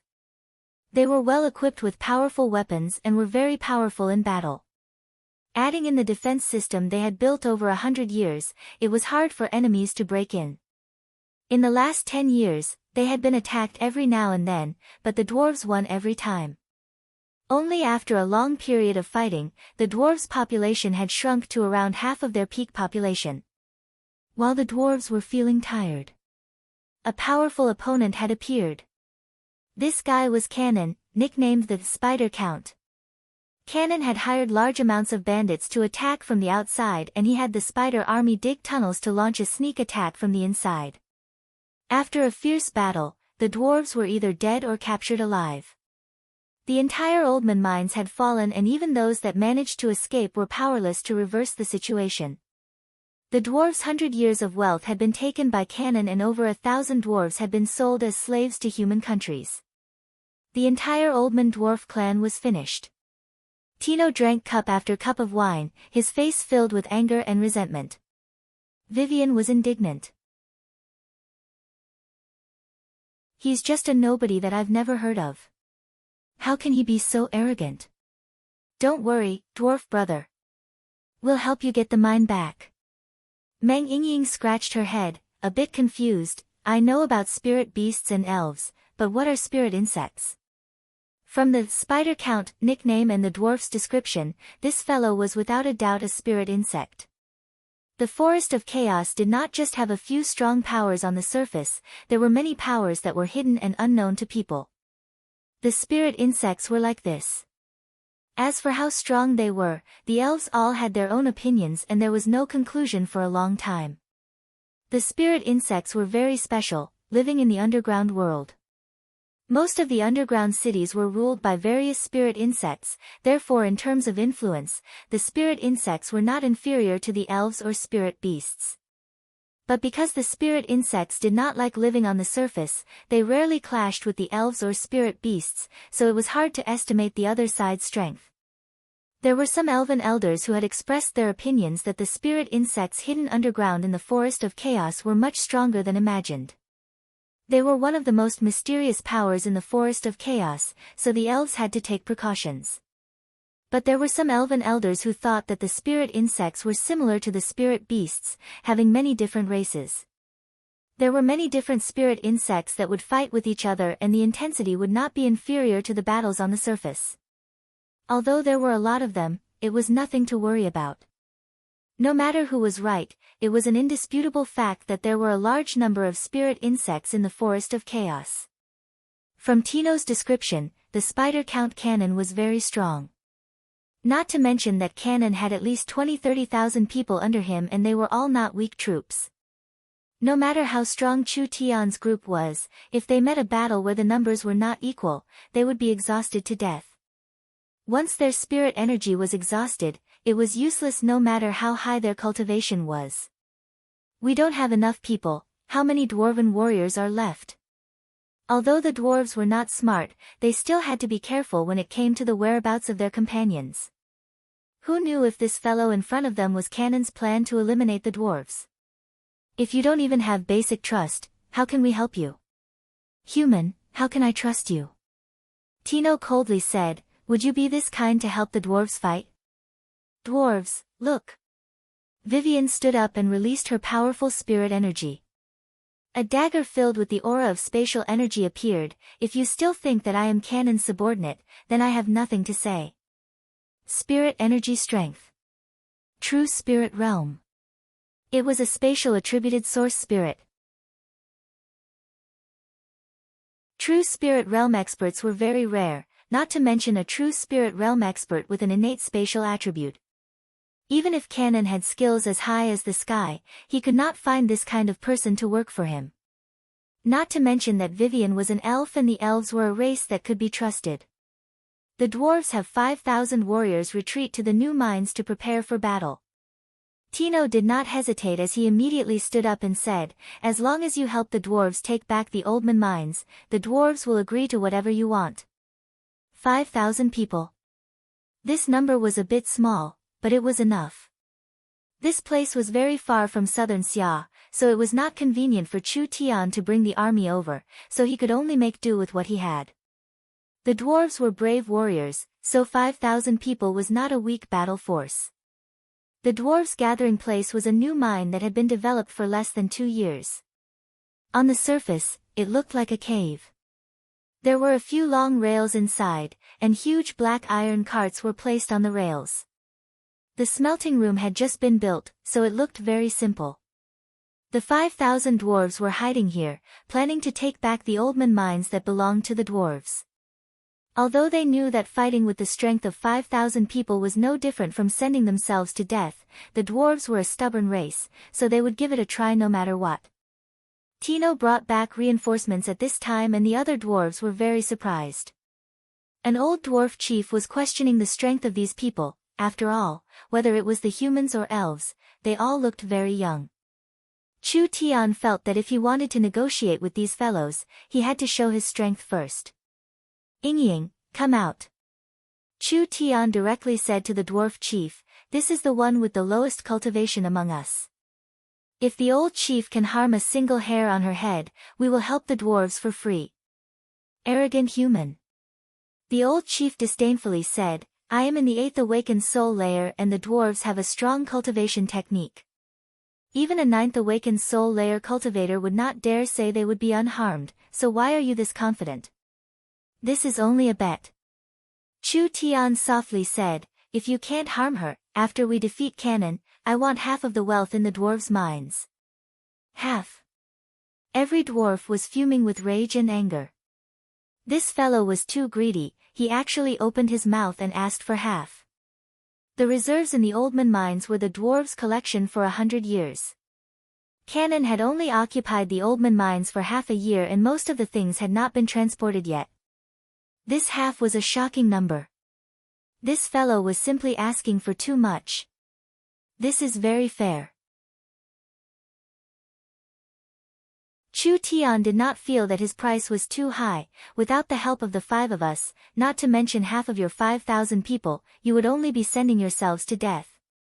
The dwarves were famous for their stubborn tempers. How could they tolerate this kind of arrogance? A dwarf shouted, "You want to take half with just the 5 of you, don't you think you're too greedy? It's not quantity, it's quality. The benefits and risks are equal." Chu Tian did not back down at all. No one knows if Cannon has a stronger power behind him, so helping the dwarves this time is also a risk for us. Alright, I'll bet with you. The dwarf pulled out a battle hammer. This hammer was completely black and was flowing with the glow of lava, releasing a strong aura. It was clearly a soul-contracting weapon. I want to see if you can block my hammer. The might of a soul-contracting weapon was shocking. The old dwarf chief had a deep cultivation base of the 8th awakened soul layer. The most important thing was that the dwarf's cultivation technique was wild, overbearing, and strong. Even if a 9th awakened soul layer cultivator was hit by this hammer, if they didn't die, they would still be heavily injured. Meng Yingying gave a snort and her body was covered in starlight. Come at me. If I dodge even a little, it'll be your win. The old patriarch let out a low roar, and the floor under his feet cracked from the oppressive force. The huge hammer erupted with intense flames, and the air in the entire mine was boiling hot. When the hammer was swung up, the surrounding space crackled, as if a fire dragon was dancing in his hand. Meng Yingying's brows jumped up. The dwarf's strength was truly overbearing. She immediately put away her contempt and released her source spirit, which was a beautiful mirror. There was a glow coming from the mirror that covered Meng Yingying's body. Yingying's mirror source spirit had 2 abilities. The first ability was mirror imitation. As long as she was strong enough, Yingying could copy any cultivation technique or source spirit. Although it was only temporary, it gave her various abilities. The second ability was mirror reflection, which was a defensive ability. When Yingying was attacked, this source spirit's power would reflect a portion of the attack back. When the starlight immortal body and the mirror source spirit were used at the same time, Yingying's defensive power increased by several times. The dwarf chief's wild hammer slammed down on Yingying's body. With a giant explosion sound, the surrounding ground was shattered by the force. Meng Yingying only used her arms to block it, but she wasn't injured at all. What? Just as the dwarf chief's face turned pale with fright, a mountain-toppling power bounced back at him like a mountain. The dwarf chief coughed up a mouthful of blood and was sent flying into the wall, creating a large hole in it. Chief! The other dwarves were shocked. Meng Yingying had a proud look on her face. Although the starlight protecting her body was cracking, it was not broken. This old fellow was truly strong. Meng Yingying used all her strength to activate the mirror source spirit, consuming half of her spirit energy and sending him flying. The dwarves did not look down on these 5 people at all. If the weakest person had this kind of strength, then how strong was the strongest?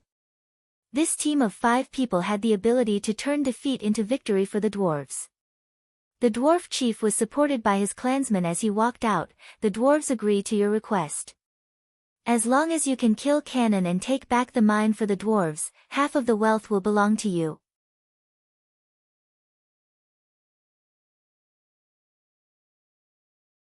Chapter 367.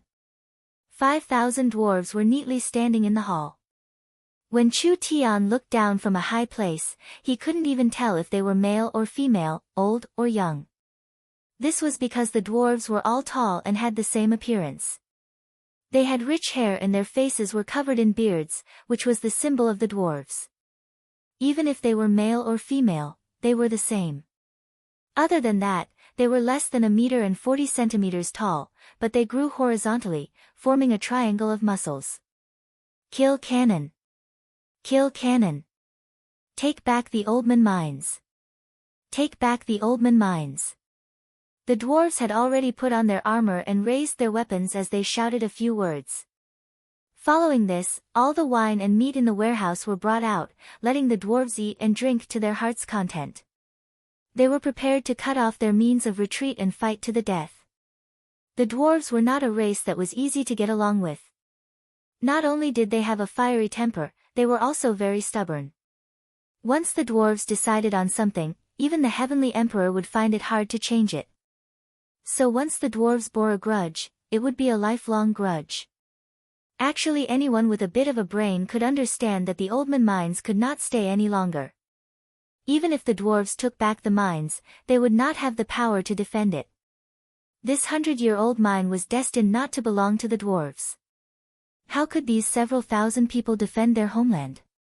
Would the dwarves leave? Impossible. Chu Tian understood these stubborn fellows. They knew that they would die if they stayed in the mines, so they were not willing to give the mines to others. However, this was an opportunity for Chu Tian. Chu Tian was very interested in the Oldman mines and the dwarves. This was because the dwarves that could survive were all elites of their tribes. Not to mention their battle strength, they were all experienced refining experts. Chu Tian was strictly a merchant, and the benefits these dwarves could create were very large. Miracle Commerce was still lacking in refining materials and production. If he could take this chance to swallow Oldman's small town, wouldn't that make up for Miracle Commerce's shortcomings? Not bad, not bad. Swindling others, I'm the best at it. Vivian was eating her fruit when she noticed Chu Tian snickering. What are you laughing at, brother Chu Tian? He probably came up with an idea to harm people again. Meng Yingying acted as if she knew Chu Tian the best. Vivian was shocked. Brother Chu Tian is a good person. Why would he harm people? These words almost made Chen Bingyu choke. Were the fairies selectively blind? Chu Tian had destroyed the barbarians' homeland without leaving any leeway. But now, the barbarians were singing his praises and shedding tears of gratitude. In the future, they would have to risk their lives to fight for him. Speaking of which, these barbarians had been cheated badly. Dong dong dong. The dwarves beat their war drums. The clan leader personally put on his armor and led his clansmen out. Chu Tian came over and said to the four of them, "We should also go." The Oldman mine was at the end of a canyon. This canyon was very inconspicuous in the forest, and if a flying demon beast swooped down from the sky, it would be a very common terrain in the forest. There was nothing special about it at all. Who would have thought that there would be several energy veins underground that would even attract a group of dwarves? There were several canyons in this area, and each canyon had many branches. Although the terrain was very common, the structure was very complex. The main entrance of the Oldman mine was just a very common mountain wall. When Chu Tian looked into the distance, he saw that the entire mountain wall was covered in vines and moss. There was even a small waterfall hanging down, but no matter how carefully he looked, he couldn't see a single trace of it. It was just like a very common place. This is the Oldman mine. This wall has a mechanism designed by the dwarves. As the dwarf chief spoke, he took out a stone key that was more than a foot long. The key's structure was very complicated, and it was inlaid with several crystals of different properties. We just need to insert the key into it, and the stone wall will automatically open. Dwarven brothers, let us kill our way in and take back our property and the mine. The dwarves wanted to charge in against a common enemy. Wait a minute. Chu Tian stopped the reckless dwarves. Cannon has several times more people than you. There is no chance of winning if you charge in. We have to fight even if we can't win. Dwarven brothers are not afraid of strong enemies. That's right, Dwarven brothers are not afraid of strong enemies. We have to kill Cannon even if we have to risk our lives. Don't be excited. Chu Tian said to the dwarves, since we are not in a rush, we should wait a bit and let us sneak in and assassinate Cannon. This way, the spider army will be in chaos and won't you have a better chance? Assassinate cannon? The dwarf chief's face slightly changed. You can do it. Other than here, there is no other place we can go. Would I say something I couldn't do? Chu Tian first asked for a detailed map of the Oldman mine. When he looked over the environment of the Oldman mine, he couldn't help being amazed. The scale of this mine was very large. The dwarves had turned this place into a large underground palace. The Oldman mine's design was very reasonable. The entire underground palace was divided into upper, middle, and lower levels. The excavation area and the refining area were at the bottom level, with 6 large dwarven mines and several dozen craftsmen's houses. The living area and storage area were in the middle level, with over 20,000 rooms and 15 streets. The top level was the breeding, cultivation, and activity area. There were over 800 houses here, as well as a special area for growing crops. The entire mine was in the shape of an inverted trapezoid. The higher the level, the larger the space. It could hold over 100,000 people at the same time. If they could solve the problem of food and living resources, even if 200,000-300,000 people lived here, it would still be possible. How was this a mine? This was simply a small underground city. I want you to bring us in. Chu Tian gave the map to Vivian. Can you see if you can do it? Of course, there's no problem. Vivian raised her chest and confidently agreed, but she had a worry. Only I don't know the situation in the mine and I don't know where cannon will appear. If we teleport in and appear in the middle of a large group of enemies, wouldn't that be walking right into a trap? Gee. The little fox stretched out its head. It was unknown when a large jade ball had appeared in its hand. This was not a normal jade ball, there was a pupil on it that released an indescribable might. Stop showing off. Chu Tian directly slapped the little fox's butt. Get to work. The little fox gestured a few times with its claws. You little fellow, you're actually bargaining with me again. It's been too long since I've beaten you. Are you itching for a beating? Chu Tian understood the little fox's style very well. This fellow would not do anything without benefits, so he could only agree. All right, I'll give you a portion of the benefits when the time comes. Vivian did not understand Chu Tian's pet too well, she only knew that this fellow had a bit of skill. Moreover, it was very understanding and its intelligence was higher than a normal human's. The little fox obtained a satisfied answer and began to release its divine sense while holding the divine eye. After a few seconds, the little fox opened its eyes and those sparkling eyes released a glow. It immediately jumped onto Vivian's hand and used its claws to point out a location on the map. No problem. Vivian used her spatial energy to lock onto the location and brought everyone over one by one. Bringing people to teleport used up a lot of energy and if there were too many people, even she wouldn't be able to handle it. 4 people used up a third of her spirit energy, so she didn't dare bring more people in. The last one to enter was Meng Yingying. Meng Yingying felt the scenery change and she suddenly appeared in a completely unfamiliar environment. All sides were sealed off and there was not a single light, but it was not dark at all. Rather it was very bright. Meng Yingying gently took a step forward. Hua, la, la, la, this was the sound of a bunch of silver jades colliding, sounding very clear. Looking over, Meng Yingying was stunned. Because her 2 feet were stepping on a large silver river, she had accidentally kicked it and a large amount of metal was scattered. It shined with light, just like flowing water. Meng Yingying picked up a silver ingot that was silvery white and covered in a faint glow. This was clearly a kind of mithril energy metal. The entire ground was covered in this kind of metal. When she looked around, she was shocked to find that this magnificent silver river was just a small stream. There were mountains of materials all around them, with the majority of them being metal materials and most of them being level 3 and above high-level materials. This is too much. Meng Yingying excitedly said to Chu Tian, this is what miracle commerce lacks. We'll split these materials and we can immediately make weapons. There were so many high-level metal materials here. How many storm rifles and source energy cannons could they turn into? Miracle Commerce's technology would all be developed by leaps and bounds. Come back here for me. Chu Tian grabbed the little fox's tail and pulled it out from the mountain of treasures. You little fellow, I finally understand why you chose this place. The little fox's mouth was filled with metal essence and it swallowed it all into its stomach, turning into a gray fog. Chu Tian felt his hands become empty as the little fox jumped several meters away.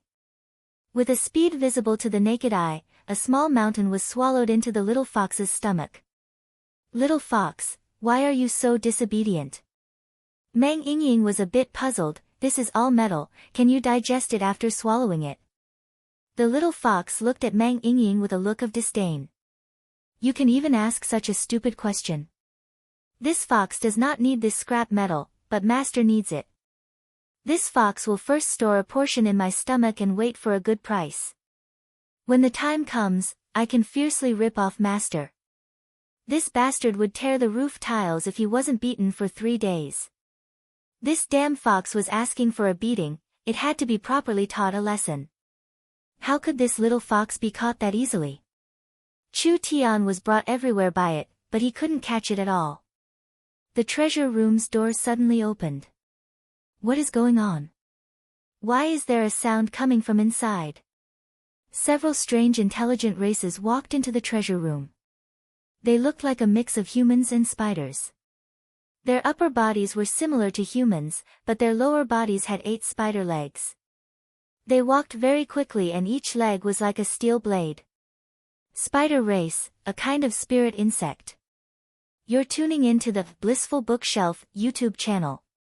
We're so grateful for your support and don't forget to subscribe to join us on this incredible journey through captivating stories. Your generosity through donations truly makes a world of difference, as it's the primary source of revenue that allows me to expand and enhance this channel for you. Thank you from the bottom of my heart for being a part of this adventure.